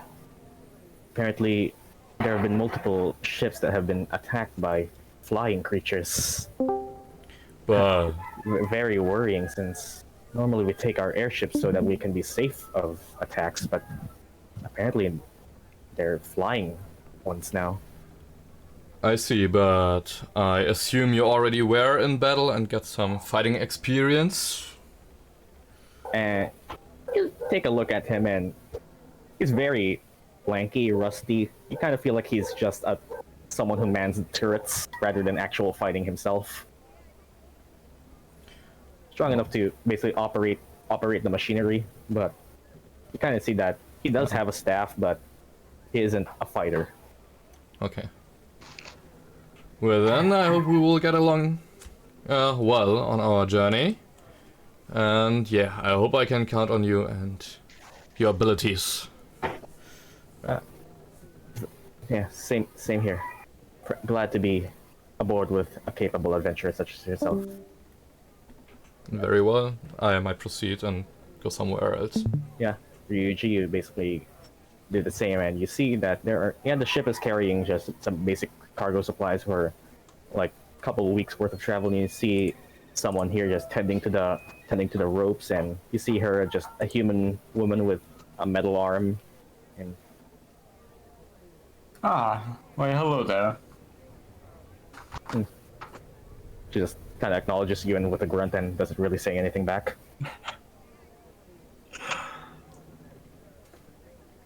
Well, well, I have no freaking clue what to say. she just tends to the rope and just kind of tightens some stuff and basically fixes some of the tools so that they're here. And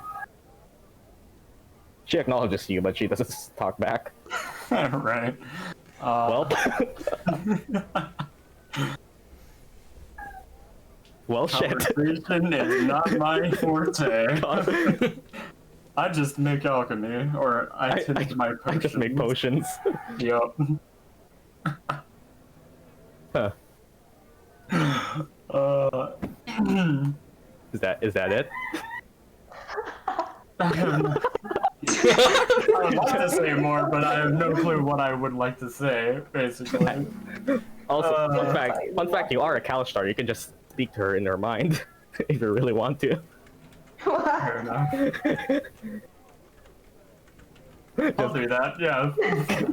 Instead of speaking to her normally, you just see her grunt and then, okay, speaking verbally doesn't work. Let's speak to her in her mind.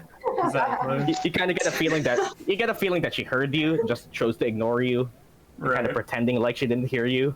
But now you speak to her in her mind. Speaking to her in her mind, I ask her, so do you just tend to the ship as a crewmate?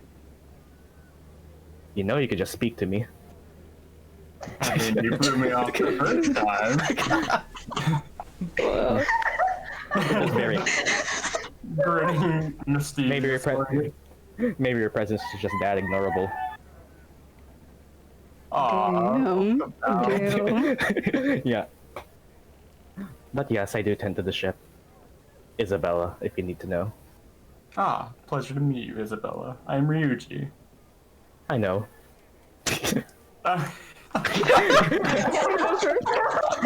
Quite the one for conversation, might I say. Yeah.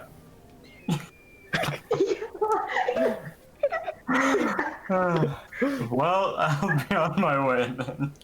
That's not something you were supposed to Walk away. Shame. A shameful walk. And yeah, you could just kind of walk back and you walk back to Rain and I see you've encountered Isabella. She's certainly one for conversation. Well, she's at least very capable. Yeah, she seems so. Might I ask how she got her mechanical arm? A very personal story for her, but yeah, she is a fighter. She grew up. She grew up not the most fortunate life, and well, she has at least turned that around. Well, that's good to hear, at least. And as you two make conversations here, like Phase, you basically explore the ship and you see that seems to be there are some other crew members here, just basic, very non-important people to get tokens. And you walk in and you see. You walk into basically the cabin and you see Rosette just leaning very hard into the wall. No. And then whatever happens there, you also see that there's like a back deck or a back balcony, and you see that there's apparently a person here too, and you see just someone staring out the window, staring out into the sky, as the ship is flying now, and you're all making your way. Hello. All Kalistars are antisocial. Yeah. Hello. And yeah. I hope I'm not interrupting with anything. Nothing. Just checking the sky, the clouds. Seems to be clear day today. Smooth sailing. And you see her that you see Maritha Liahana, by the way. I'm the ship's navigator. And you see her in her left hand. She's holding a compass, and she also has a telescope at the back, and she's basically inspecting the sky to see how well the travel would be. We should probably be able to arrive within a week, if we maintain these skies. That's good to hear. Faith. Nice to meet you, Face. Yeah.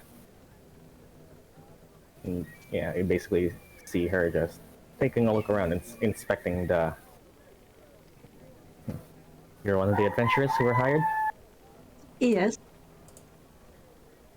I see.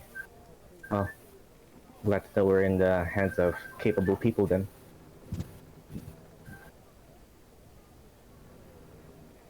Okay, and Nim Nim, do you keep talking to Viz? Because Viz won't speak unless spoken to. She isn't really much for conversation.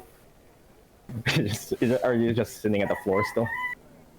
I'm just gonna keep sitting on the floor talking about stories from the past, like Yeah. what adventures I've gone through. And yeah, you speak about your adventures, the places you've been to, and even how you almost died at the volcano. Yeah, she doesn't speak back. She doesn't reply that much, but yeah, you know she's listening. And then when you talk about how you almost died to the heat of the volcano, you kind of feel her just laugh a bit and just start to giggle at. I'm glad to make her laugh. Yeah, and that's everyone basically. Rosette. Okay, now we get to Rosette. You're just listening, and doesn't seems to be there. You know that there are two people in the room, but it kind of sounds like there's just one person talking to themselves.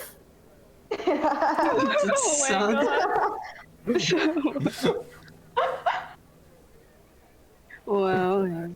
Well, I've been hearing this conversation and nothing seems wrong yet, so I guess I just look around the room for now, scout Yeah, out some things.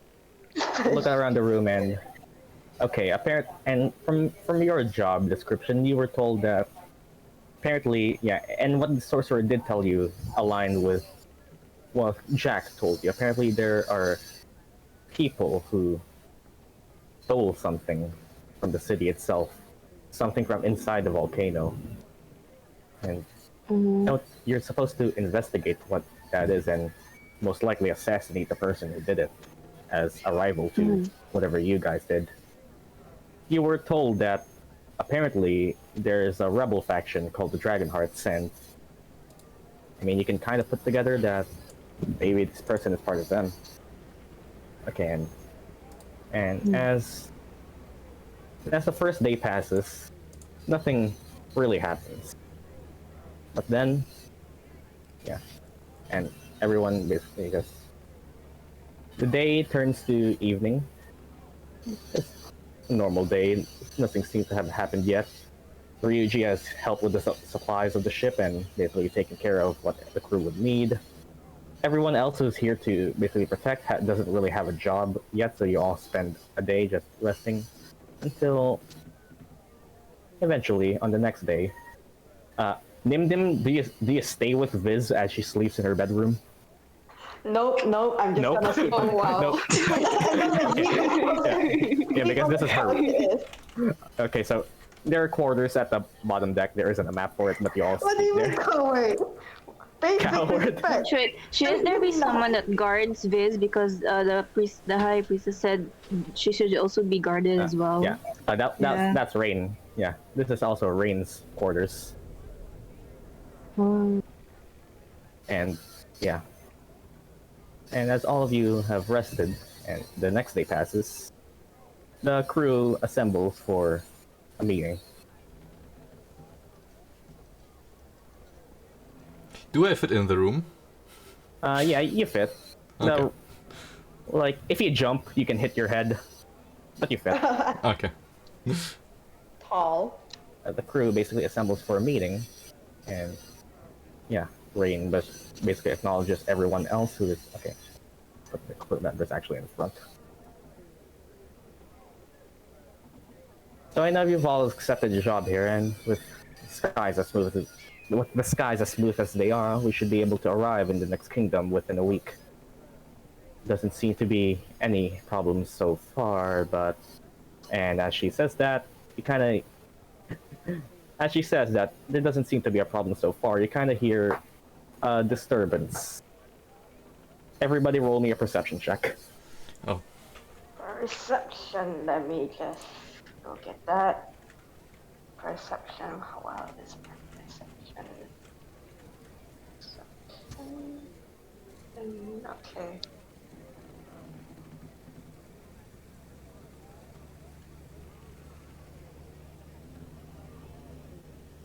D20 plus whatever your perception would be. There. Oh, great. God. What mod is that? Or did you just roll a 1 minus what? What? Wait, what? What? The bot can roll that? Okay. Yeah, Why do I have the highest perception? okay, so as everyone rolls a perception check, Nim Nim, Rosette, oh, and even, yeah, Nim Nim, Rosette, and Ryuji, you all hear something.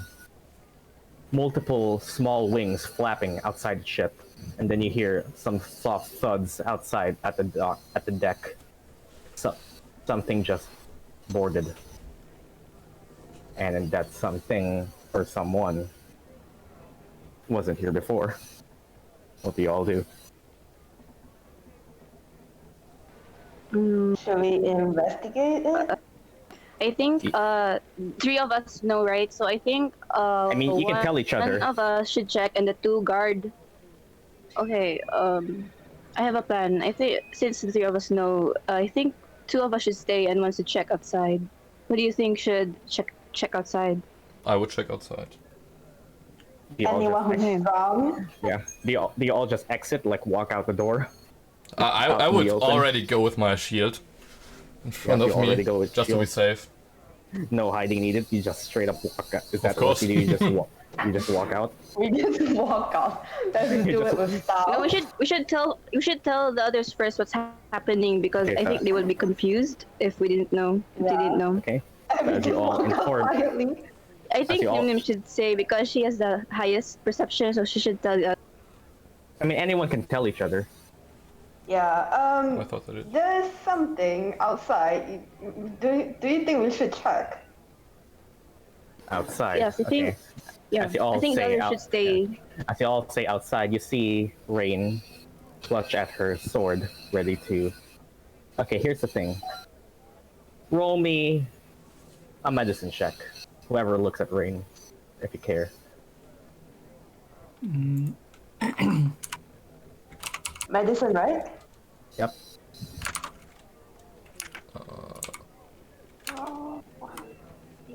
God damn it! That's an 18 though. Okay, as you all say that there's something outside, Rain holds at her sword and is ready to walk out, but Ryuji, you being Ryuji, you being an expert alchemist, you see a wounded person when they act like it. Rain has told you all that they're all capable of defending themselves and nobody's been able to basically penetrate the ship so far, but you see her walk like she's forcing herself through some pain at her side. And she just tries to take the lead. I will kind of go to Rain's side and urge her not to go with us. I'll say, maybe you should sit this one out. We're here to defend this ship just as much as you are. Let us handle this one. Yeah, and you might want to look after the elf girl. And yeah, she kind of feels that you already know. Yeah, this ship has been not the.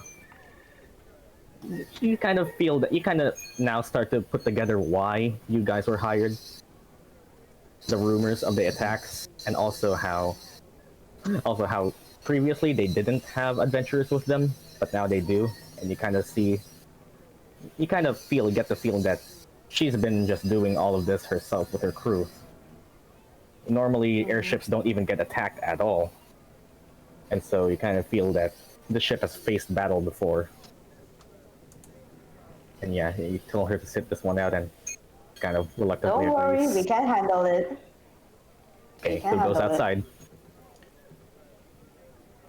Very Okay, well, well, since there seem to be intruders, I might go as well check it first. Okay, And Oh. yeah, I pull out my shield. does anybody else follow?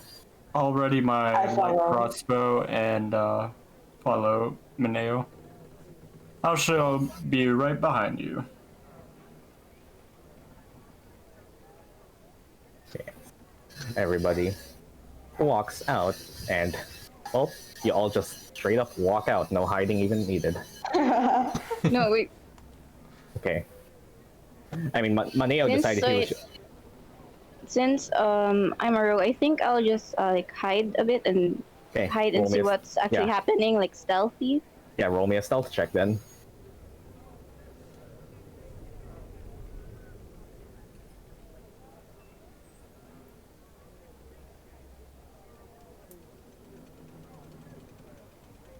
Roll me a stealth check then. As you try to sneak around. Yeah, it's an 11. Okay, so Rosette, you kind of go into hiding for a bit, and as everyone else walks out the door,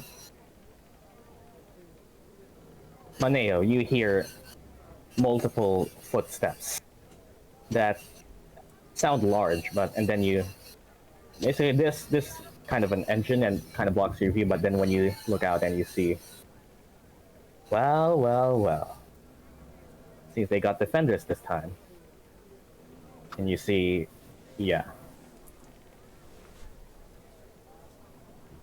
Tell me, will you surrender? Surrender? Surrender isn't an option for an Goliath. And yeah, you basically see a bunch of Hot? kobolds riding on the back of small dragons, and also a man beside them. Okay, Rosette, roll me a perception check with I'll give you advantage on this one. Roll me a perception check 2 times, Rosette.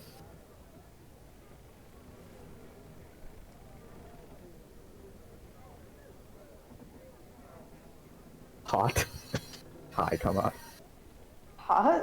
That's okay. You don't even need to roll twice. That's a nat 20. Oh god, That's high. stealth. Your eyes big.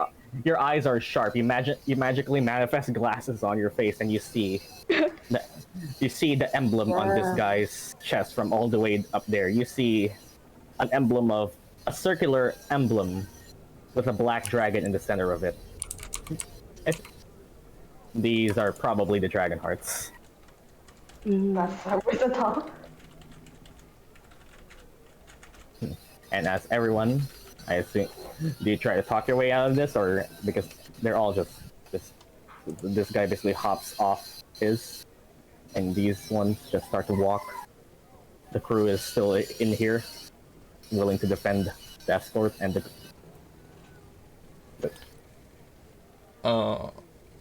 I would They all say do. I would like to approach the pirate or like the person.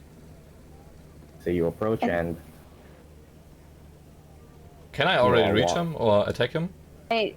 I think, So do you plan to attack now? No. No talking your way out of this. I wouldn't say no. Okay.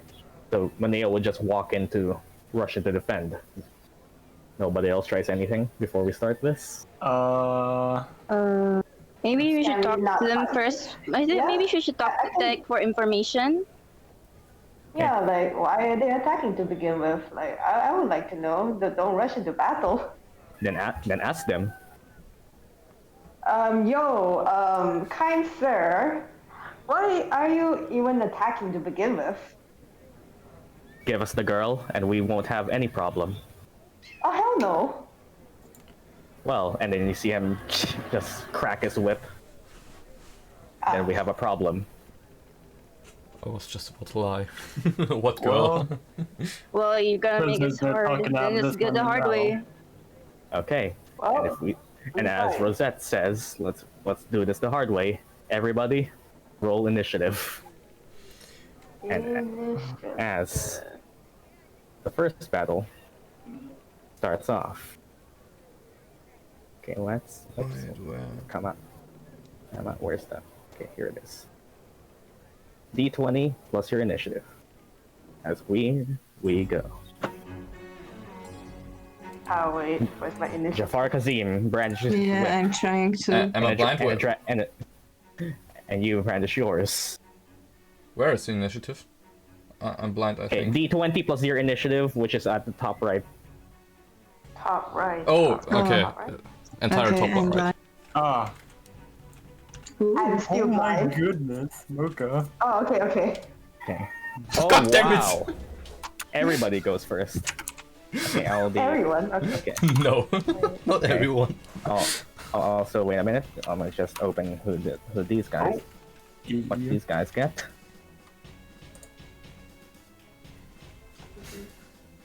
First initiative.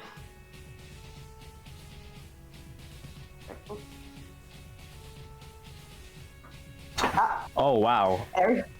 Everyone goes first then. Wait, wait, what? Everybody goes first.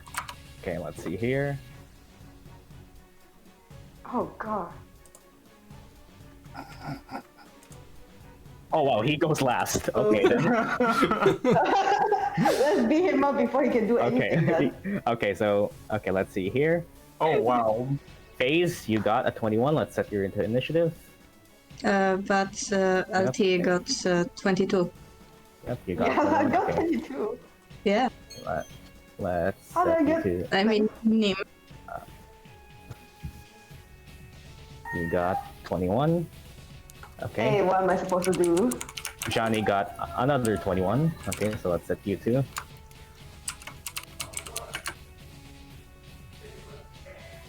And you go before Wyatt. Yeah. You also got 21.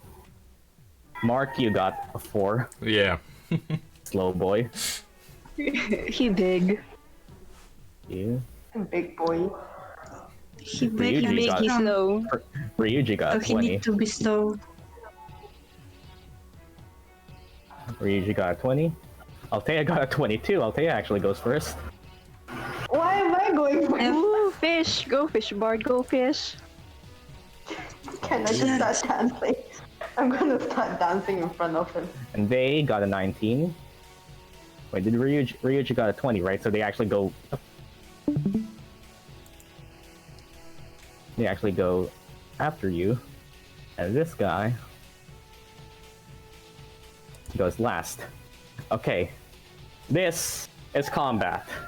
Negotiations were tried, negotiations failed.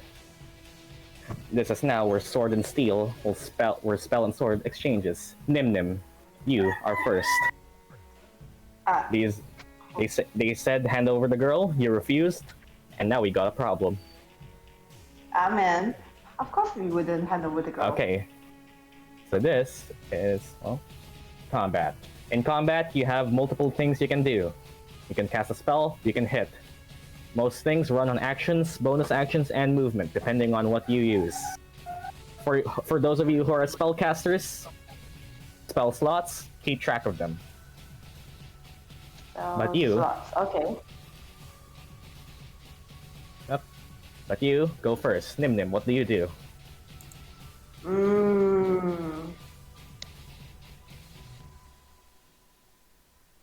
You can move, you can attack, or you can buff, whatever you want to do. Your Bardic Inspiration, that's a bonus action. You can do stuff and your Bardic Inspiration at the same turn. Bardic inspiration. Wait, that. Know that those are limited. Okay.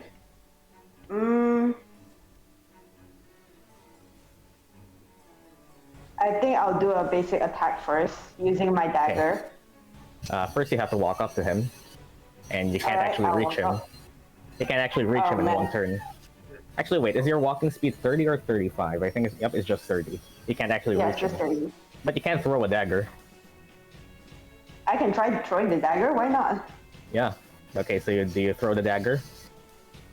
I will throw the dagger. But have to get near him though, and you would have to be around here if you want to throw it. Do you go here and be closer to him? Alright.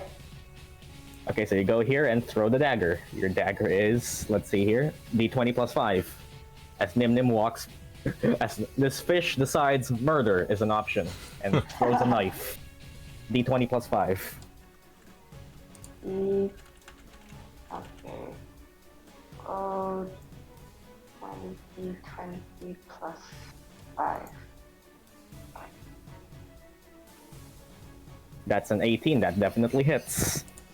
Okay, as Nim throws the dagger, it flies through the air and strikes Jafar straight in the chest.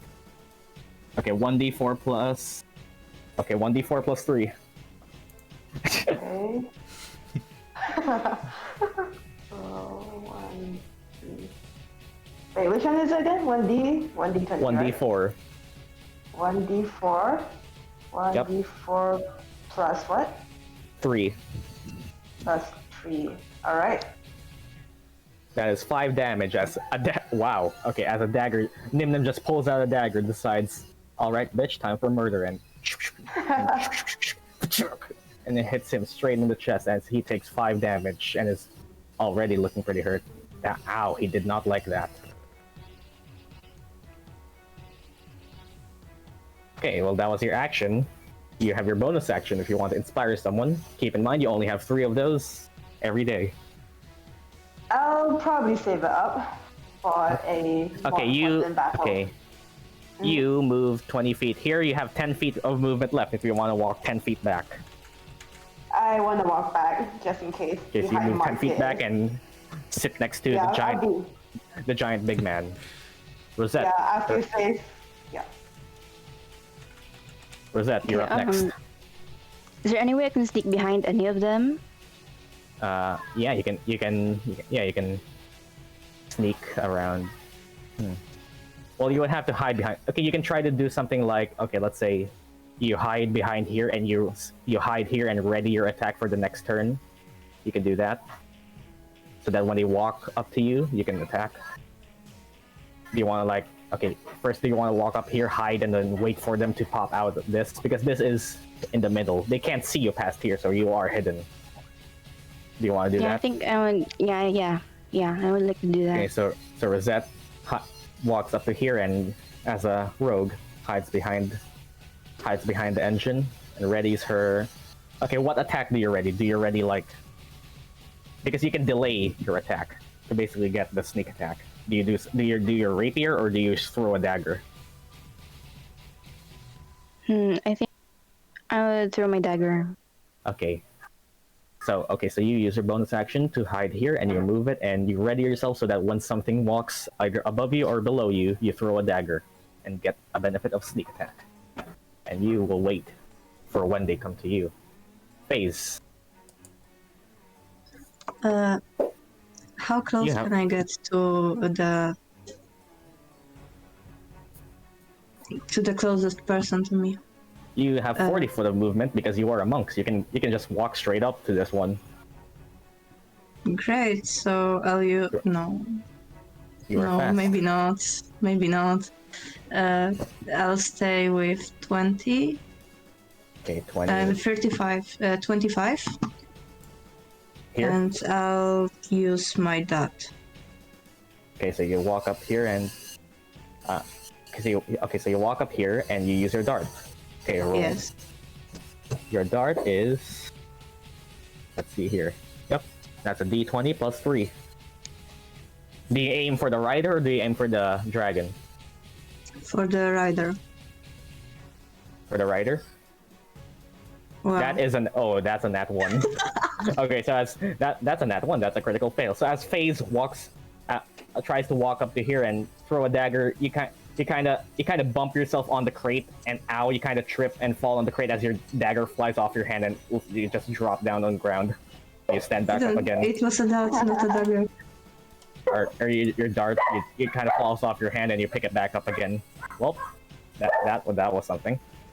But I think you can throw another one. I think. Yeah, you can throw another one with your bonus action. Then I'll if you try. want. No.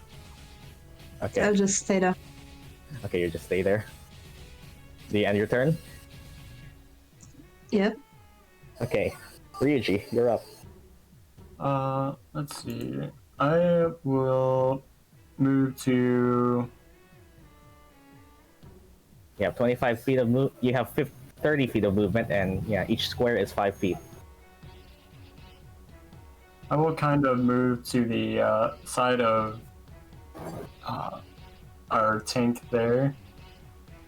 Over here. And let's see. I will cast I'll cast Firebolt. Or do I need to get a better line of sight of fire?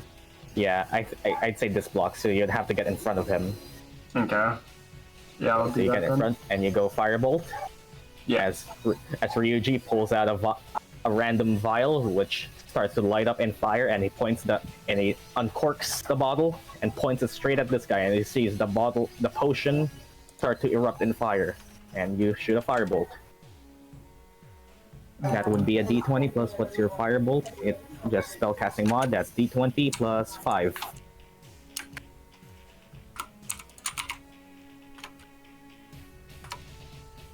That is a 10. You try to shoot a fire, but and he just kind of backflips off of it and avoids it entirely. Well, that was yeah. This guy's more agile than he looks. Damn it. That was your action. Do you have a bonus action you can do? I don't think you. Since I'm next to. You can throw a dagger. No. Could I use my enhanced weapon on his weapon? Enhanced weapon. Okay, where does that say? What's enhanced? It's weapon? my infuse item. Okay. It's simple or martial weapon, the magical. Okay. Oh, so you use enhanced weapon on Maneo's weapon? Yeah. Yeah, I'll let you do that. Maneo, do you see Ryuji just try to reach up, and you kind of see him kind of plotting something? Do you allow him to touch your weapon? Yeah, sure. Okay, so as Ryuji touches your weapon, and you kind of see it start to glow with magical energy. Your weapon is now enhanced. You now have a +1 bonus to all attack rolls with your weapon. Okay. I'm sorry. Should that usually be just a one action, or is that okay as a bonus action? Oh yeah, I don't think it actually says it. Yeah, I don't think it actually says, but yeah, I'll let that slide for now since you did miss. Okay. But that is your turn. Okay. Okay, so do you end your turn there, or I think you can move back if you want. Yeah, I'll move back behind Maneo. Okay. So that was your turn. Dragon turn. These guys fly towards you. This guy can't actually reach, so he will dash and use 60 feet to fly here, but they cannot attack since they did dash. But this will try to bite you, and this will try to sling at you, face. Also, yeah, Rosette, that triggers. Throw your dagger at this one, I think. Mm-hmm. Okay, do you throw your dagger at the rider or at the dragon?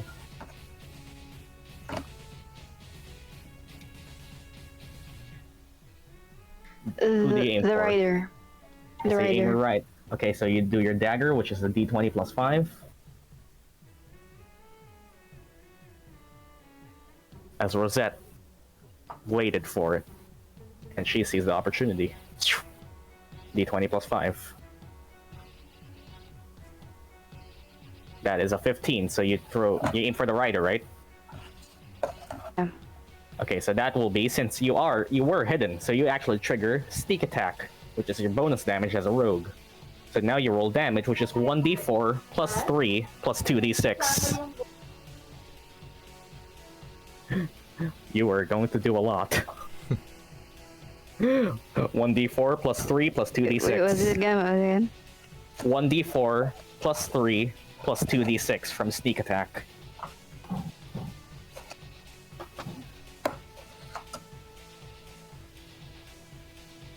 (1d4 plus 3 plus sneak attack) as rogues gain a benefit from attacking from stealth. Okay, that's 5. You also have 2d6. I don't think you even need it. This guy dies instantly. Just 2d6. 2d6. Damn, that's 10 damage as the rider tries to dash towards here and land, so it gets a better position on all of you, and you see it start to turn around. It faces you, but it didn't even know you were there. If you throw a dagger, it flies and you see the rider literally just decapitate as that was a lot of damage, and it No. fall, and you see it fall off, dead. The dragon just sees his rider gone, and wow. Well, that was that. Okay, that wasn't even your turn. That was just something that triggers. Okay, and now I will, I will bite you. I will throw at you. Let's hope you can survive this. Okay, let's see here. Yeah. It has. Okay, it will have. Okay, it has. Okay, the thing about these guys, they have pack tactics. They are stronger when they are fighting together. Oh, great. Okay, so they will do. Let's see here. Yep, it's a +5 to hit. Oh boy.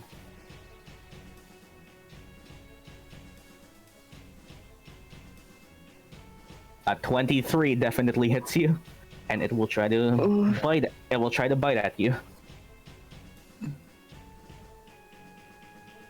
As the dragon bites at face, you kind of block at it with your arm, but you feel the sharp teeth just bite into you. You take 4 damage. Okay. Mm. Okay, now and this one will try to throw a rock at you with its sling. Great. You were the only one up here, so they kind of target you. And a 22 hits because the 4 is ignored because they are pack tactics. They have advantage when they are fighting together, and that is also 1d4 plus 2 damage. Oh boy! As FaZe first gets bitten and gets a rock thrown at her. Out. That's actually meant to be great. 6 damage. And you take 6 more damage as a rock is hurled at you and strikes you in the chest. And you are down to you are down to 24 HP or 14 HP. Never mind. As you are bitten and a rock is thrown at you. Ow, that hurts. These two, it sees. Okay. Jafar didn't like that you threw a dagger at him, so it orders his he orders his mount to spit at you with a breath of acid. Nim Nim. Thankfully, he doesn't get pack tactics though. So it's just a normal attack because they are separate right now. Okay, so that's a normal D20 plus 5. No advantage here. Okay. Oh, that's a nat 1. You see this dragon just start to you see acid just try to shoot from its mouth and then it burps. What? And that one was a dud. Aww. Come on. Oh, that was it. But this one tries to shoot at Maneo. It actually has pack tactics though. Uh-oh. Okay, so it tries to spit at you. A 15 does not hit.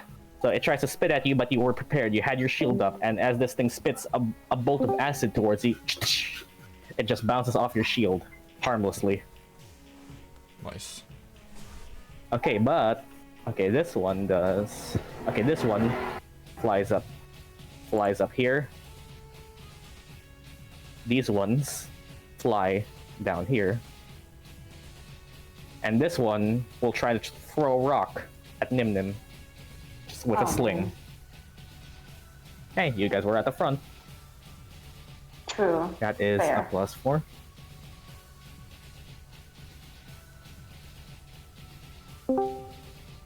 A 17, does a 17 hit you? A 17 does hit you. As Nim Nim, you see this little kobold, little small dragon person just try to wind up a sling and throws a rock at you, a fish. Fish do not like rocks. You take 1d4 plus 2.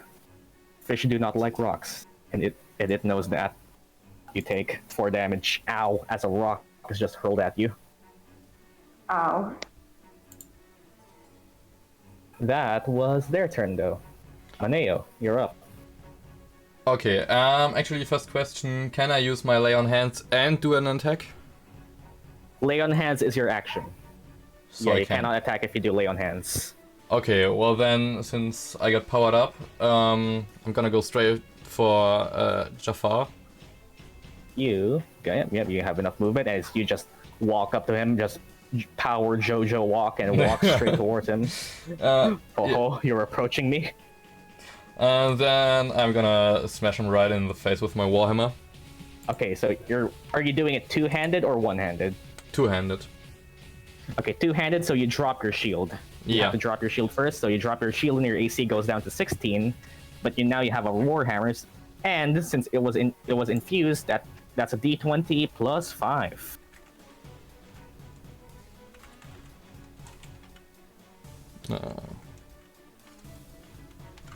As Jafar just sees this giant Goliath man walk towards him, like just power stride in. Oh, you're approaching me. Okay. 24. That's a 24. That definitely hits. He also gets +1 on damage. Is that actually what it does? Oh wow. Okay, then you do. I think, yep, you do two-handed. So that will be a 1d10 plus 5 damage. 1d10 plus 5. Oh my god. Oh wow. That is max damage. Let's go. Maneo brings out a warhammer and just smack. Okay, here's the thing. You can do non-lethal if you want. You can choose not to kill him and just knock him unconscious. Well, I would go for that. Maybe we can get some information. Okay. Yeah, you would not kill him. So Jafar just sees a giant hammer shining with magical energy, just goes straight for his head and bonk, ow, and he's knocked unconscious. Not dead, but he is out of the fight. Not Ryuji. Yeah. Okay, well that was your action and your movement. I don't think you have a bonus action. Yeah. I think I got 5 more movement left. Yeah, you have 5 more. Yeah, I'm five gonna more go movement. a bit more back so that I'm closer to the others. Okay, 1 back. Yep. Yeah. Okay. That's Jafar would have been Jafar's turn, but he's unconscious right now. Nim, you're back. And these people just see that, yeah, their leader was knocked out. They do not like that. For leader, I guess. No, I feel no sympathy. Anyways. Nim. Oh, yeah, hi. You're up. All Back at right. the top of the round. Let's see And what I can you see FaZe kind of being attacked here by multiple things. You see a dragon that's hopped above the engine. You see another one over here. I will probably help FaZe out because she took a lot of damage. Okay. Alright, so is that healing word? Healing where it is. Okay. So you do healing word and mark down 1 level 1 spell slot. As that is 1 level 1 spell slot as you use healing word. FaZe, you hear Nim start to speak. Okay, Nim, what's your healing word? It's a healing word. What word do you say to heal? Heal. Heal. how creative. FaZe, you hear Nim just say the word heal, and you feel your wounds start to close. Okay, Nim, do 1d4 plus 3. That's a Roll. 1d4 plus 3. Heal the furry.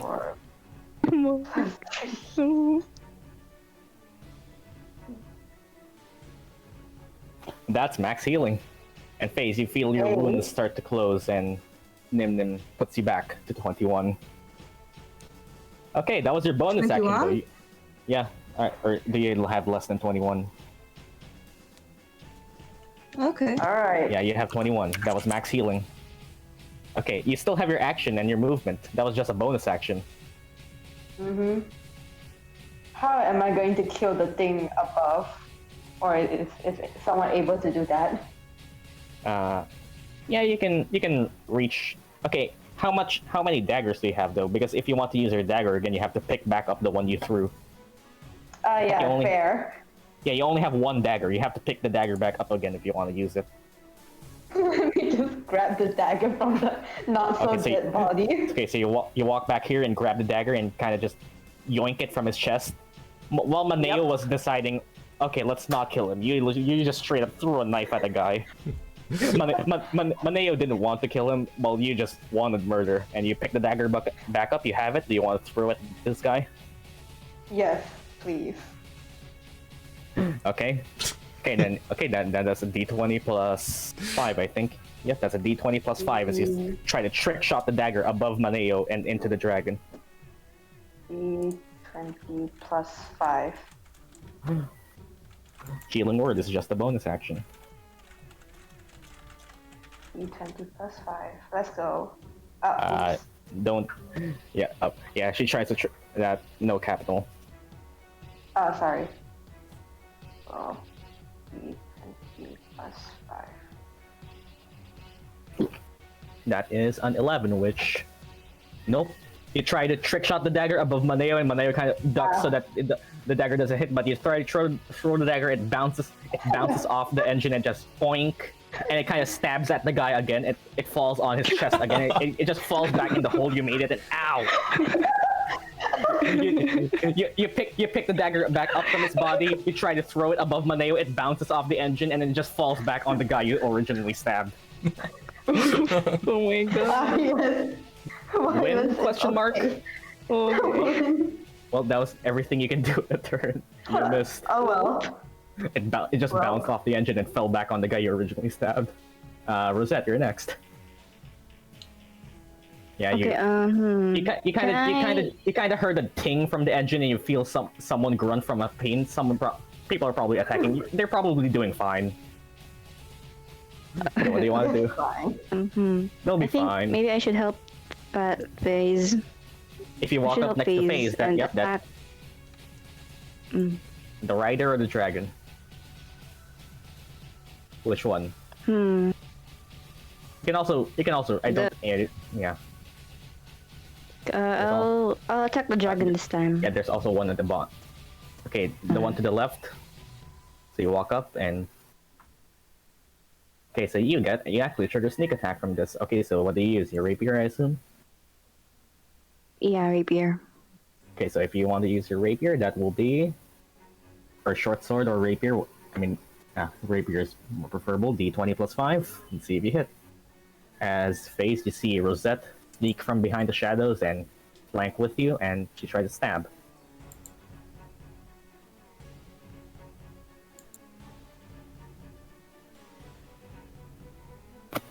That's a 23. That definitely hits, Nice. and you trigger sneak attack because you're fighting beside Phase. So that's a 1d8 plus 3 plus 2d6. Sorry, turns out the knife went into you again. Okay, so that's your normal rapier, 1d8 plus 3 plus 2d6 from sneak attack. Jesus Christ. Okay, that's 4 damage, but you also have sneak attack. 2d6.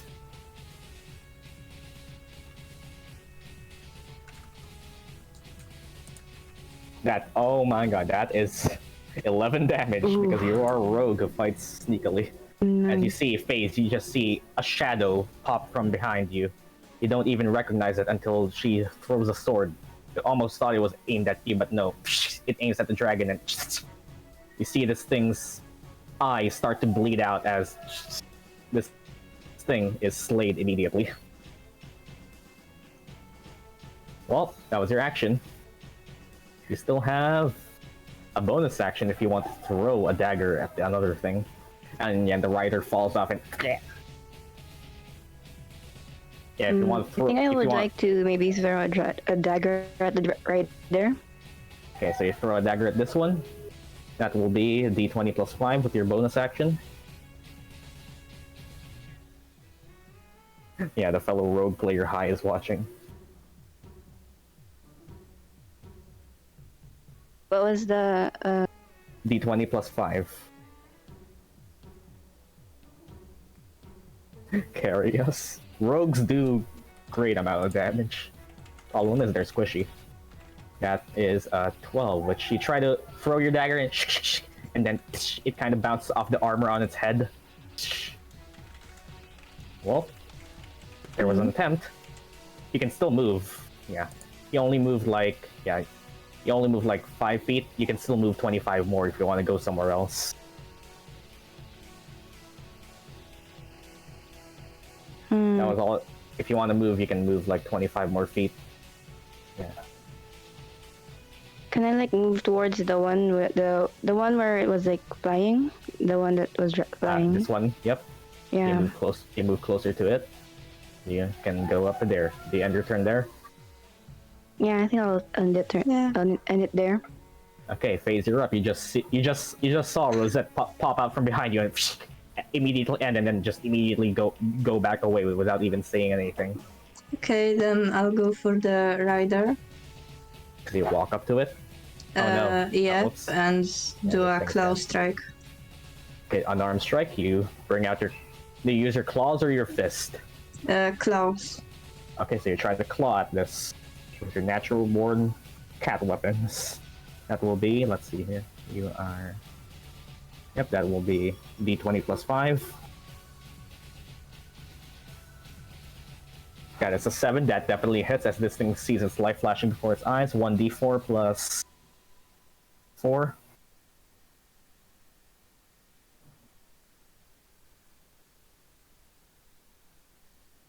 That is 7 damage. As you see this thing just... You bring out a claw and just slash at it on the chest. Do you choose to kill it, or do you choose to just knock it unconscious? I mean, we have the leader, so I guess I'll just kill it. Okay, so no mercy. Phase just activates animal instincts and just goes most merciless and just kills this small kobold immediately with one strike. Oh, that was your action. You have your bonus action to attack again. You want to move? No, I won't attack. I can Yeah, still move, right? Yep, you can still move. That was just 5 feet. You still have 35 more feet of movement. Jesus, you're fast. Then I'll go to the rest of the team. To below or to this one? To below. To below. So you have 35 feet of movement, and you can go here. Okay. You can do a bonus action dart too, I think, if you want.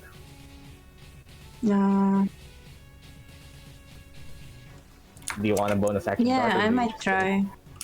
Okay, who do you try to hit? Will I be able to hit the rider? Yeah, you can hit the rider. You can try. Well, you can try. Let's D20 go. D20 plus 3. Do you try to shoot this thing out of the sky? Who has feather fall again? That is a 17. You hit the rider. As this thing just sees a dart flying towards it and do the dart damage. 1d4 plus 3. That's 7 damage as you just throw a dart and then you just see a dart catches on its chest, and then you see it just clutch at it, and it lets go the restraints and it just falls off, never to be seen again. Well, now let's jump at one point. Nice. Ryuji, you're up next. Alright. Let's see.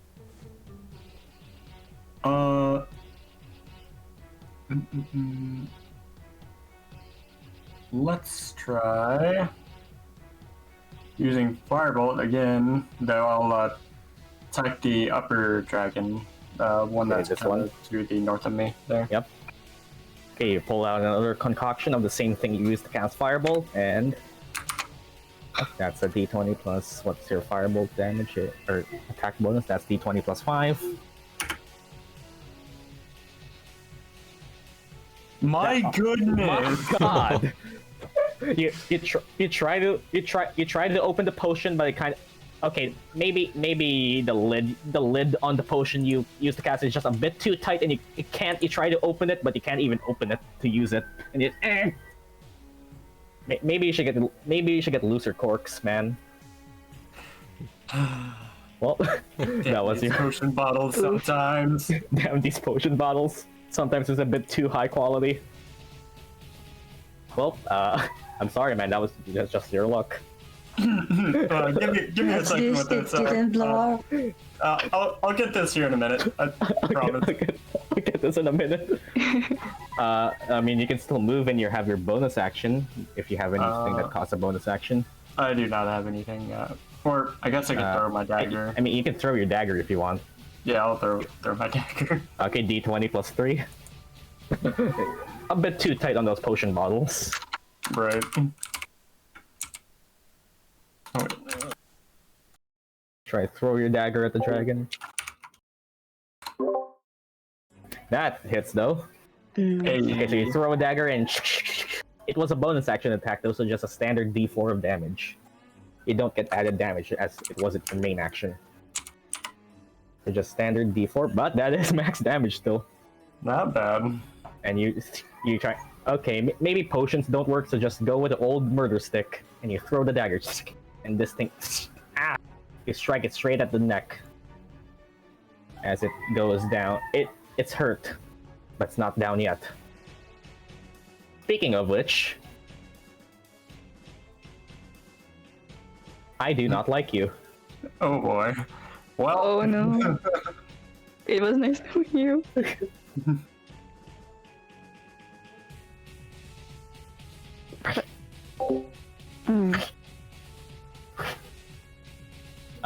Hello there, Potion Man.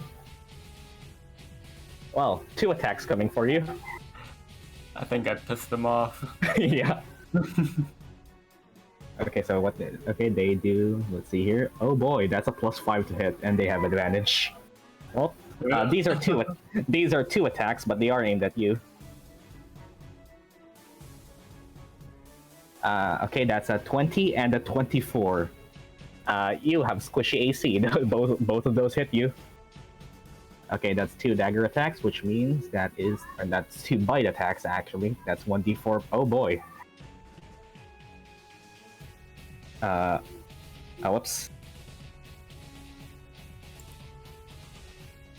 That is 11 damage. As Ryuji, you kind of just feel one of them bite your right arm and the other one bite your left arm. As ow, you're just bitten twice. You are knocked down to 13. That kind of hurts. That very much hurts. And Rosette, you see this one try to attack you. This one is next to you, so it does actually get advantage from being next to each other. Ryuji is a squishy artificer. He didn't take armor. He's just an alchemist. Artificers are built different. Okay, so this one tries to attack you. A 19 definitely hits. Yep, and it will.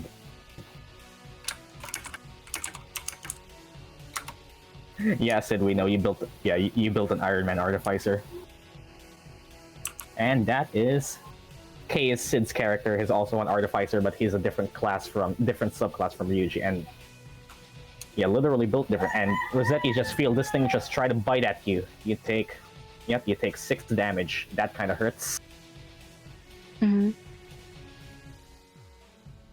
but that was their turn though. Maneo. Yes. You kind of see your teammates surrounded. Yeah, I'm gonna charge for the rescue and attack the dragon to the left of Ryuji. Yeah. Okay, so you go here. And yeah, I'm gonna use my Warhammer again. Okay, same rule as last time. Protect the squishies. That will be, yep, that's a +5 now because it is enchanted. Oh, it still is enchanted, not just for the one attack. Yep. Big boy, that definitely hits. That's now a 1d10 +5.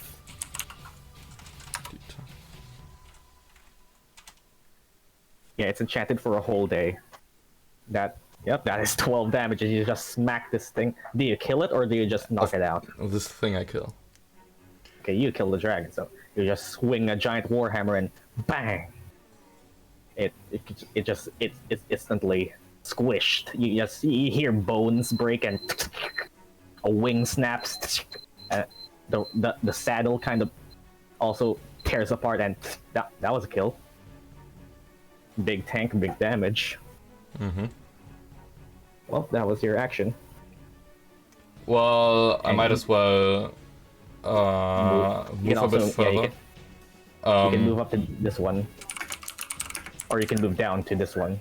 Then I might stand in front of the of our rogue, just to protect with my body. My body is ready. Exactly. Okay.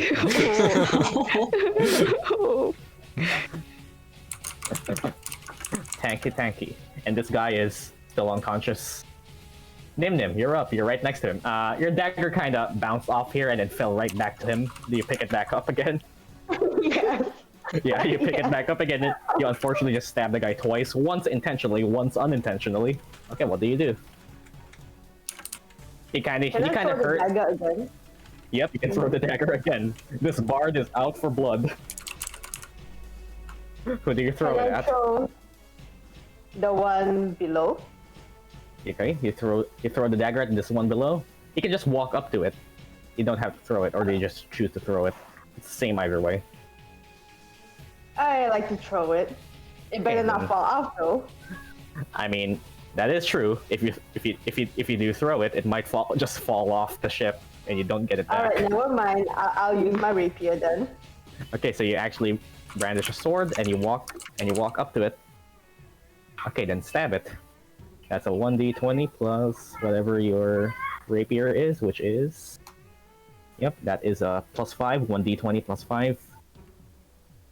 1d20 plus 5. That's a 21, that definitely hits. As you just stab at the dragon. That will be 1d8 plus 3.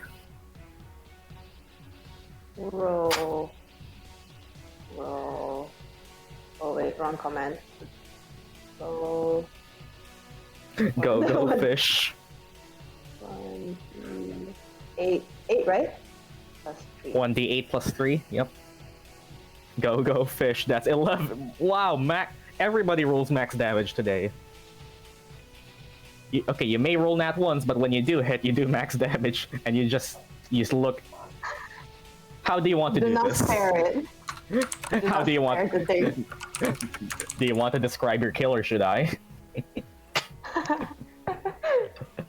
Oh, don't worry. I stab it and push it off the ship. Okay, so you stab at it.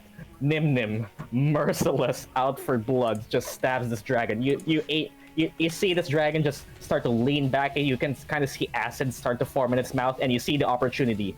You skewer this thing straight. You put the rapier straight through its throat as it's channeling the acid, and you kind of shish kebab the dragon, and it tries to breathe, and it is suffocated as it's Wow. basically you cause a wound in its throat so that its own acid goes inside of its wound, and it kind of poisons itself, and it kind of hear it gurgling. Oh my You god. hear it gurgle, and it dies, and you push it off the ship. It falls off. Maneo, you just saw all that happen. Oh, wow. Impressive. I'm supposed to be. Look at those eyes. Those eyes are the eyes. Those eyes are the eyes. Of I the might get a bit scared. I might get a bit scared. That was Killing all actually. fishes. Yeah. Killer fish. I won't hurt. You can use your bonus action to throw your dagger at this one. And you also heard Ryuji scream in pain. Yes. I shall throw the dagger. Yeah, okay, you throw the dagger in. Okay, so Maneo, you just saw all that happen. This fish just skewered the dragon, pushed it off the ship, and now it's aiming for another one. this fish is 1d20 Go plus fish. 5. Go fish. Murder fish. Wait, what's the command again? 1d D20 plus 5. plus 5. Murder fish. That's a 16 that hits as you throw your dagger, and oh yeah, you actually have to walk here to reach it, but yep. That's just standard D4 of damage, 1d4. The most murderous fish in the seas. 1d4. That's a this 1. damage. You throw the dagger and it kind of just stabs. It just cuts slightly. This thing is alive. It's gonna hate me, I know.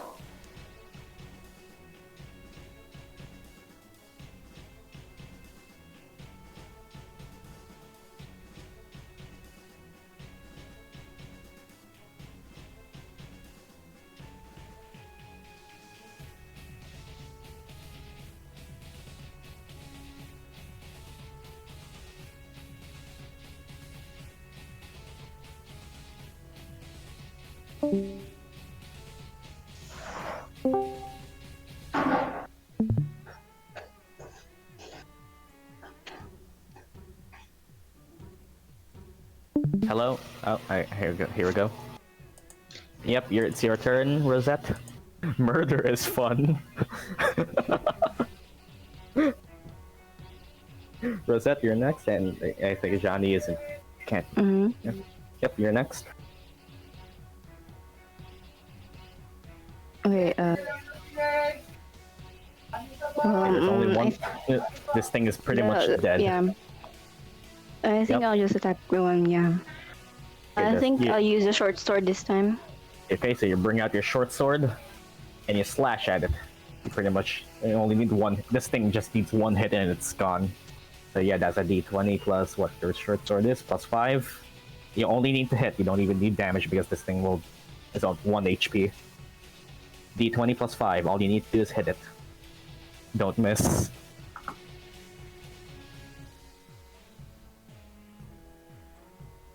That definitely hits. So you don't even need damage because this thing is at 1 HP. You bring out your short sword. You sneak around. Do you kill it or do you just knock it unconscious? Kill it. Okay, so you kill it. You bring out your short sword. The gleam of death in your eyes as you eye this dragon. It stares to look at you, preparing to bite you. But then you just slash at it through the side of the cheek. You got kind of chop at it straight through the neck. And that's this combat encounter done. Congratulations.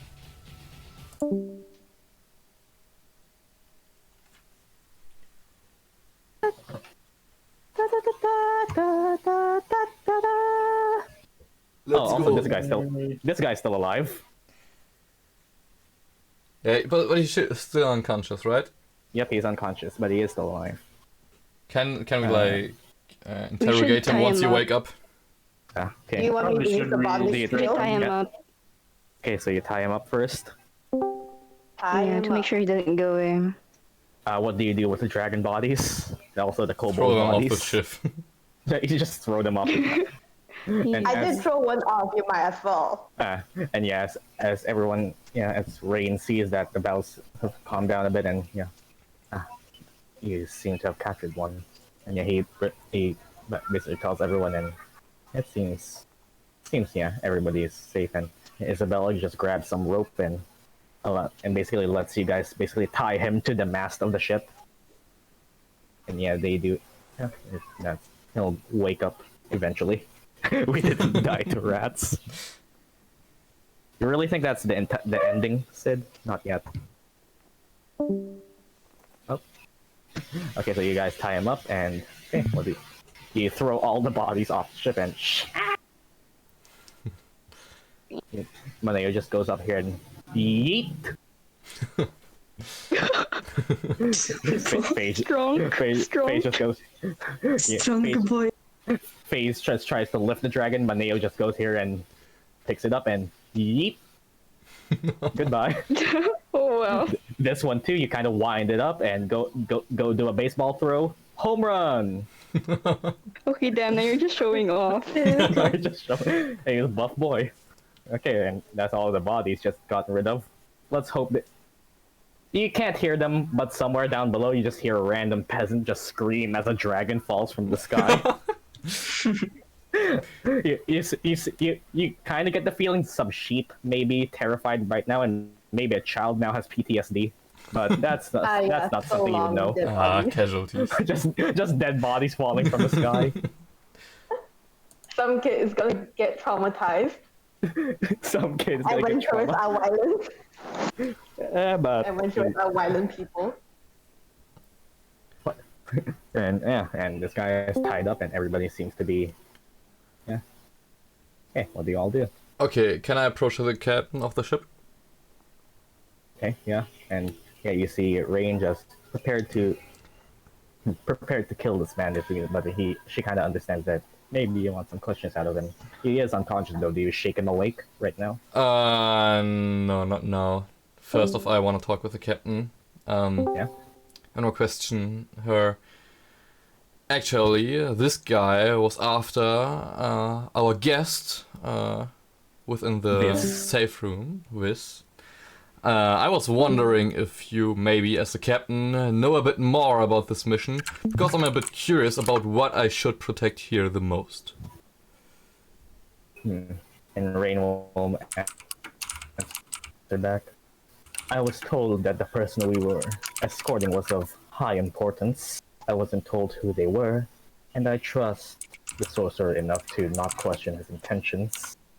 He tends to keep silent sometimes, but for many times for good reason.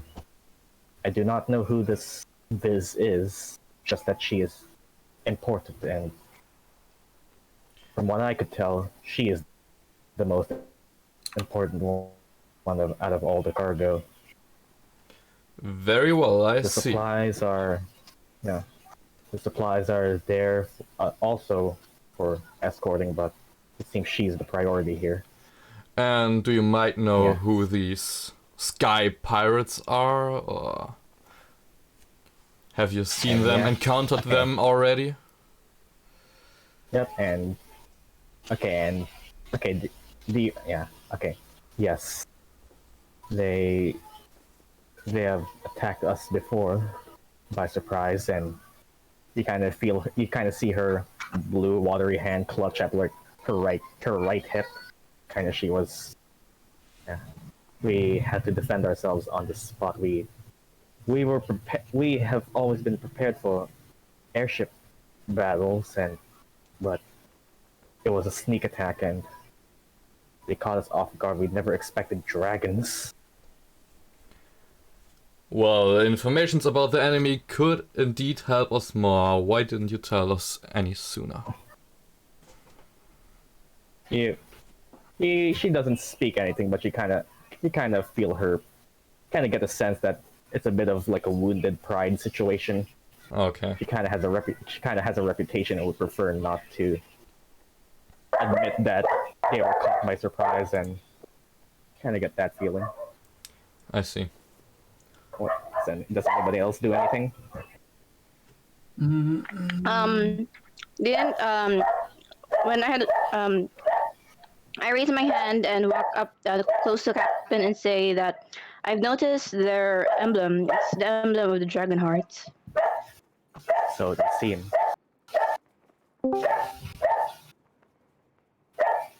Yeah. What? Do you continue? She is aware of who they are.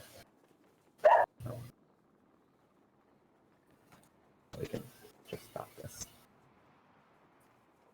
Yeah, she is aware of who they are, and that is something you would all know now. Sure, I'm sure it's safe to assume this certainly won't be the last time we'll be getting into any scuffles. So I should say we should expect to see more to come.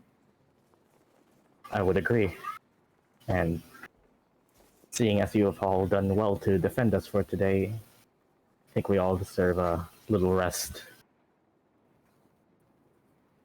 You are free to go about your duties as you will. I will be guarding our escort for now. Also, Do we wish to wake our prisoner and interrogate him now? Just search for all the audio. Who does something else?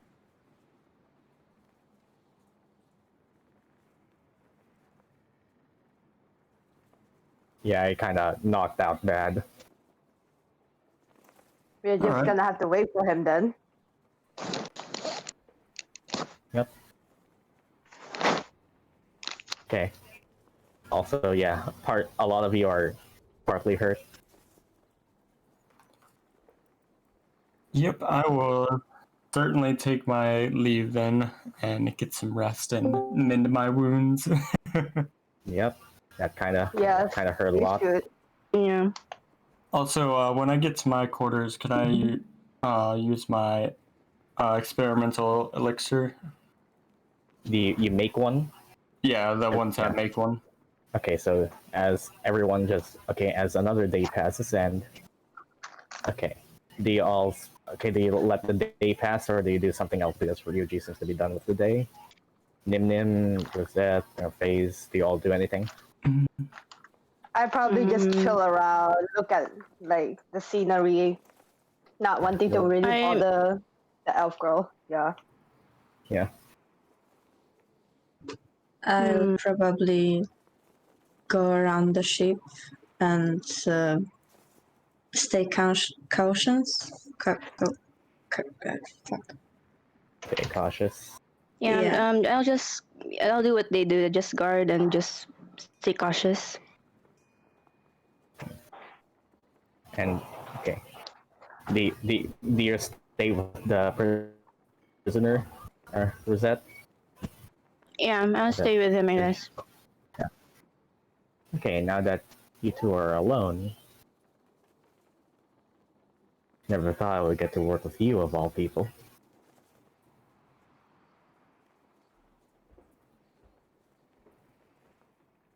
Rosette, Sorry.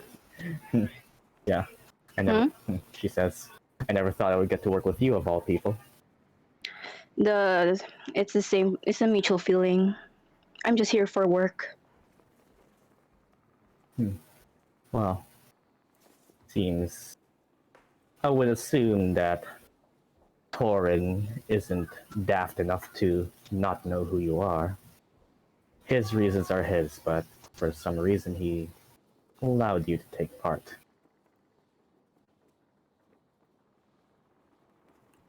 Let's just drop this. I'm just here for the job, okay? I don't want anything personal. That's fine with me. And yeah, you see her just start to walk back. Okay. So as everyone walks around, takes a rest on. Yep. Yeah, Maneo, yeah, Nim, you see. Yeah. Hello.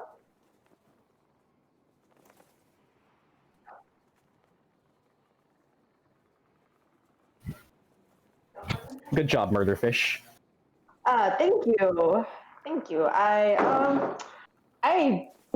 While locatas are supposed to be peaceful creatures, I don't have that same control, if you get what I mean.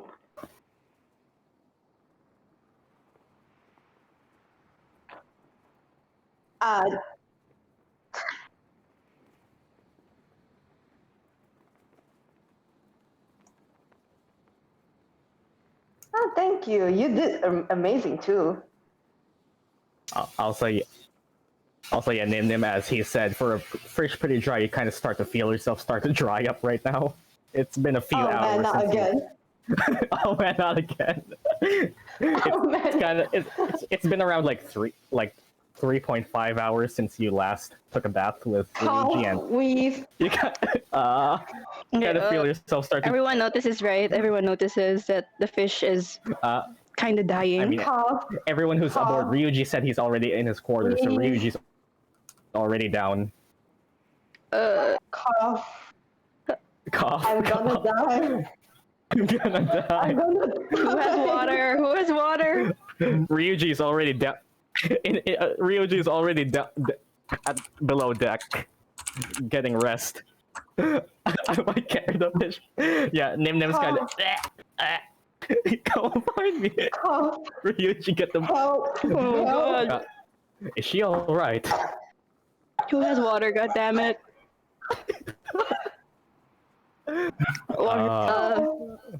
I mean, she kind of looks like. Where's the kitchen? Okay, Where's the kitchen in the ship? Okay, do you go to the kitchen or do you go to Ryuji? Hello.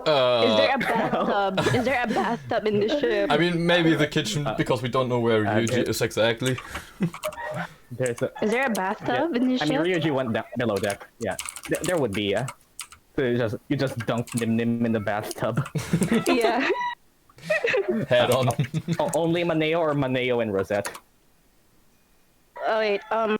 Didn't I decide to stay with the Fim? Okay. So Maneo yeah. Rain eventually leads you to where a bathtub would be. Kind of ask around in a slight panic. Everyone's slightly worried that this fish is just gonna die, and you dunk her in the bathtub, and Nim, you can breathe again. Oh, thank you. Wow, that felt so refreshing. I should keep reminding myself that I don't want to die here. But yeah. Well, you might want to carry a little bit of water with you next time you go on the deck. Actually, She needs a full dunk of water, not just a water bucket. I mean, I at did least bring some water. but it kind of dried out when I went to the volcano area. Yeah. Yeah. Why did you even go there? Why not? Yeah. We're having fish for dinner. Wait. I'm not delicious. I'm a catfish. Actually, no. Is catfish delicious? No, I'm not gonna. Is catfish delicious? I don't think Maybe anyone here is after gonna eat the fish. I don't think murder fish Yeah. for dinner. Please do not kill the murder fish. I have a lot to live. I don't have parents. Oh, okay, never mind. I have I myself. don't have parents. I don't have parents. Oh my god, you don't have parents, same. I'm an orphan. Everybody. Bonding over dead Bingo. parents. Yeah, Nim Nim and Mane are technically below deck right now. There's just not a map for it. Yeah. Actually, I was about to ask you something, because you've proven yourself to be a capable fighter, and also you're a bard. Yeah. I need someone to accompany me on my next journeys after these missions, to sing gloriful songs about me and my honorful missions and accomplishments. Would you like to accompany me on some of them? Sure, but expect me to have a little bit of stage fright, but from other times, I'll be good. Yeah, sure. That sounds like a great idea. Very well. I thank you for this, No problem. and I hope we will get along very well. Hopefully, Okay, and this as- journey we will. And as the day passes, Rosette, you kind of just stay there, and Maneo and Nim Nim spend whatever is catfish delicious. Ryuji spends the night in his quarters just making an experimental elixir. Some random concoction. He doesn't know what it does yet. Might need someone to test that out. And as you walk around the crew of the ship, does anybody get to check on the crew and like the main area, talk to Viz or anything? Or do we just let the day pass? Fish go getter. I might go check on the crew. Who goes to that base? Yeah. Yeah. Okay, so you go to check on the crew and everybody seems to be there, and as the battle was over, yeah, Isaac and Miracle are here, and the butler is just doesn't seem like he even doesn't even look like he's just shining a wine bottle or something there. But yeah, the crew seems to be alright. Do you talk to any of them? Yeah, Rain would just be here.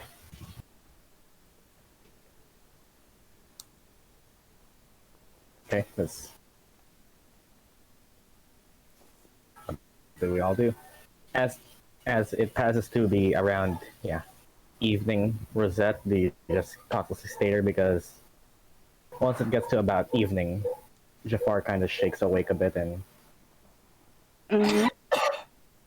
goes back to consciousness as everyone is making their rounds, and it'll be around nighttime by now. Is that you just stay? Okay, I think yeah, Johnny's eating right now, right? Yeah. Yeah, Smack him. I'm just.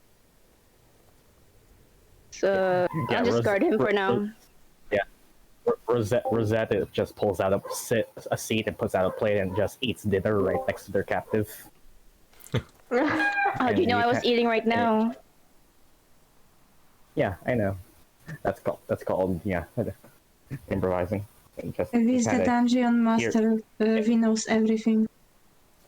Yeah, and you kind of just My dinner you hear is ice small cream. grumbles. You hear small grumbles, and you kind of feel him just. Yeah, you hear that he's starting to wake up.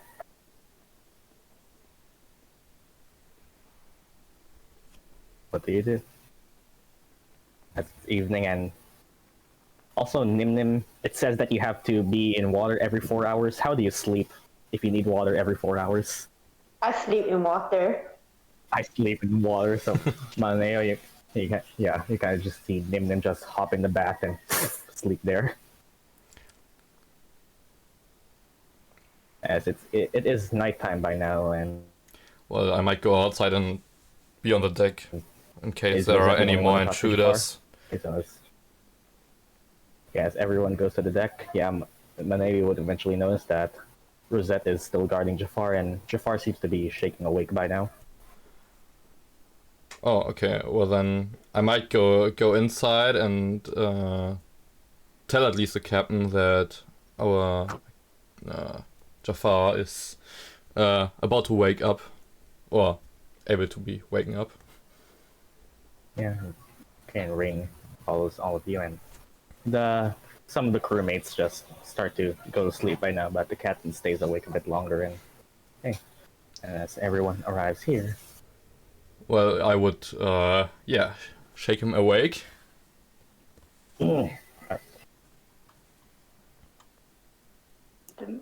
yeah, he's conscious now. Jafar, that was your name, right? So it be. I gotta ask you some questions, of course. If you still wanna proceed to live, if you value your life, you might answer them correctly. Otherwise, we might drop you off the ship. Yeah. You got this? Okay, very well. Then you said you were after a girl. Which girl exactly and why? That girl. Do you not know who she is?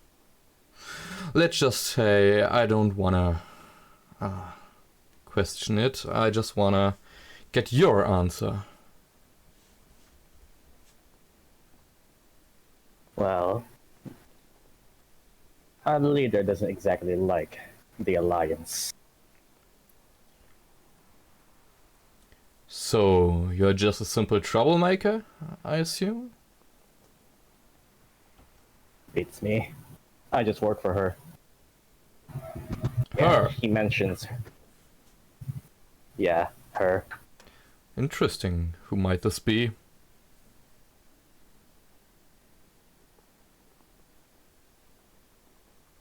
I'm gonna get closer to him and try to intimidate him just by my pure Okay, then being. roll me an intimidation check. Just d20 plus Your intimidation. intimidation. 11. Goddammit.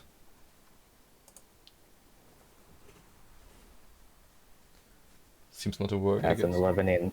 Let me check his wisdom. Let's see if he actually gets scared by you. His wisdom is +0. Whoops. Oh. Let's see here. Oh. I've seen stronger. Hmm. He doesn't flinch at you. You might have seen stronger, but have you seen someone as capable as our rogue? I turn to our rogue and give her a sign that she might try. You. Yeah, now that he is conscious, he sees. Yeah, Rosette, Don't even need to talk, maybe. Callan's daughter. Never thought I'd get to see you again. Oh, you both know each other, so you got history, I assume? I asked you Of all people you're working for them. Oh.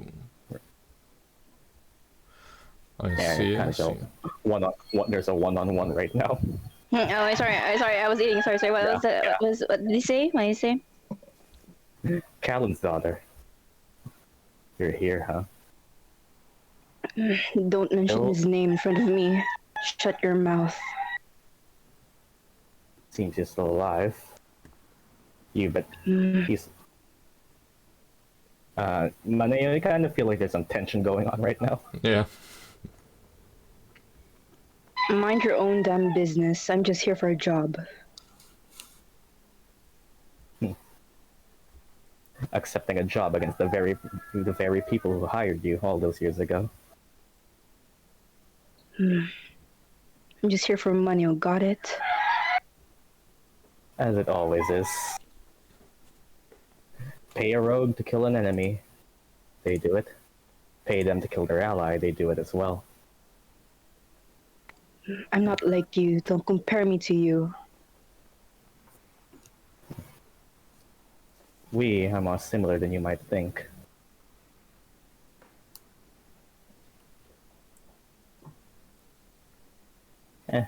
Fellow street ruffians grow up, face each other, ally with each other. Who are you to say you're any different? Accepting a job just because it was people of high standing. That doesn't make you any better. You think I don't know that? Yeah. Okay. Althea wakes up from the tub and he goes to check on everyone. You go to check on Cam, and Cam is working on some potions, and Cam would, or not Cam, not Ryuji. Ryuji would be working on some various concoctions right about now, and yeah, it seems to be probably asleep now. And we walked up the deck, and okay, that's a lot of tension going on right there. And FaZe also eventually kind of walk out and and are you two at the deck, or are you all somewhere else? Because if you're at the deck, you can see all of this happening.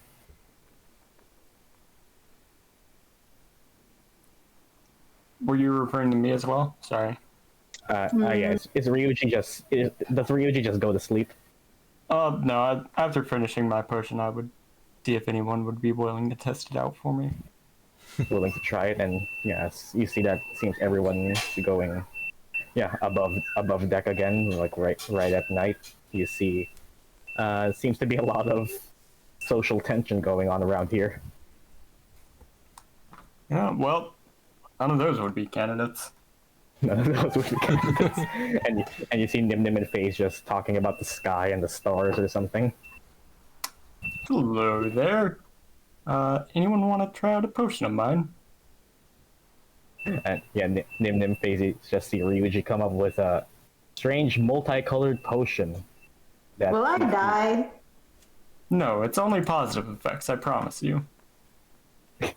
Alright, No, I am willing to try it. You, I'm willing to look at Nim trying it. I'm just gonna chug down the whole thing if you don't mind. okay. Okay, so you chug down the entire experimental elixir right now, and oh boy, let's see what happens. Oh no, yeah. Okay, so as Ryuji, you offer them the experimental elixir, Nim just yoinks it and just straight up chugs the damn thing. Oh, hasty, aren't you? Oh, and let's see what. Okay, let's see. What? Oh wow, she's floating right before my eyes. Okay, and Nim, as you drink the potion, you kind of feel your body start to get lighter for some reason. You feel very light right now, and then almost feel like as you're weightless, and then you just start, and then you realize, oh, it's because you're literally floating up. You're literally, you're floating into the sky. I can finally be a flying fish. She's Wait, able I'm in the to sky. fly for 10 minutes for 10 feet above the ground. You're You flying said positive effects. You said positive effects. This is positive. You can positively fly. And as Nim is 10 feet above the ship, you feel a gust of wind start to blow at her, and she kind of what? Well, this is the end of my journey. Goodbye. Still flying above 10 feet, but once you get off the ship, you're starting to fall down. Do I see the scenery from my spot? You can see them just talking randomly, and then you see Nim just start to fly up. I might rush over and can I grab her or It was something? nice knowing you. Okay. She you flies feel away. Maneo, who's thankfully tall enough to reach you before you fly any higher, and you kind of just you now have a fish balloon. You're now holding Nim as a balloon. Fish balloon. Yeah, I'm holding at the feet.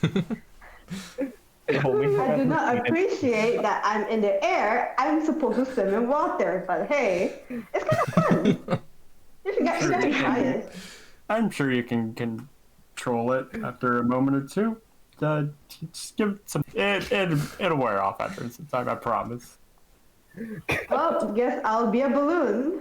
He's off like a balloon. Does anyone want a free balloon? Fish balloon. I think intimidation is now impossible. Yeah, Jafar kind of sees all that happen, just starts cackling.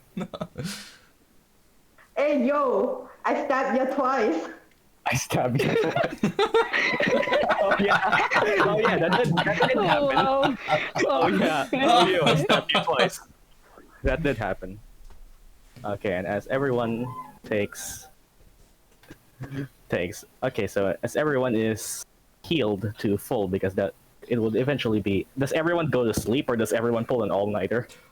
I mean, I'm gonna sleep. I would probably Well, I sleep. stay awake just in case there are more intruders I think coming. some should sleep and some. I think they should take turns on sleeping and guarding. That's called taking watch. You can take watch.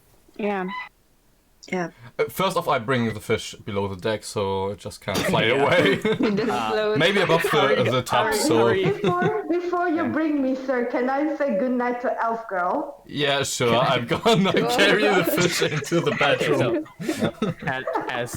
Eventually, Nim, you kind of figure out if you kind of move your arms like this and you move your legs like this, you can kind of control the flight. And now you're just slightly levitating off the ground. You're now gliding with style off the ground. You can kind of control it now. Glide. You walk up to the door, open, and just Shazam and just start gliding. Not even walking, you just glide on top of the floor, and then you reach the door and you knock on it and knock, and this kind of just looks to the crack and sees you and opens it, and then she sees it. Oh my! And you're still just flying, and you kind of just Hello, float. young elf lady. I am This isn't supposed to happen, but do you want a personal balloon? I start hoping like the girl will draw me like one of those French girls in the air. Actually, no. Viz doesn't need to sleep. Elves don't sleep. Ah, I see. So, She was in a meditative state, but elves don't need to sleep. Ah, I see. I will be sleeping soon because, I can't sleep in normal places. I need to swim in the bathtub. But I'm just here to say goodnight to you. This is getting out of control. Wait, I might fall. Oh god, I'm feeling dizzy. You kind of just fall. I'm just gonna send myself off then. Toodaloo. Good night. Toodaloo. Good night then. You kind of. Oh my god. Just a flying fish. Just imagine just trying to be in a room, just reading a book or something, and then a flying fish walks up and says good night to you. All right, fellow friends. Good night. I shall go to my bathtub. Wait, how am I supposed to sleep in my bathtub? Eventually, the 10 minutes passes, and the flying just stops, and. Well, I fall. And yeah, you fall back into the bathtub, and you can safely sleep there. Ah, nice. Okay, saying this now, we probably have probably like an hour, maybe more left. Is everyone free to continue, or should we take a small break? I'm free. I'm free. I'm free until because I'll have to go for my vaccine soon. So yeah. Okay, so. In a watch, only 4 people need to take watch, which is swapping in and out, unless Maneo decides to pull an all-liner. I can take a watch at some point. I mean, would it have that much negative effect if I put an Same all-nighter? here. Yep. And also, everyone takes the benefits of a long rest. Any HP and anything you lost would be recovered. As long as you don't pull an all-nighter, which only Maneo is doing, and he seems to be fine. I didn't get any damage, so Yeah, I might as well pull an all-nighter and everyone rest. Yeah, if you pull an all-nighter, you don't get the benefits of a long rest, but you are a martial boy. You don't need that. Well then, all-nighter it is. So Maneo pulls an all-nighter. Like IRL today. And Basically, time passes. Everyone eventually goes to sleep. Or the people who go to sleep, and Rosette and Jafar, Rosette, do you stay awake? Just stare daggers at Jafar. Mm.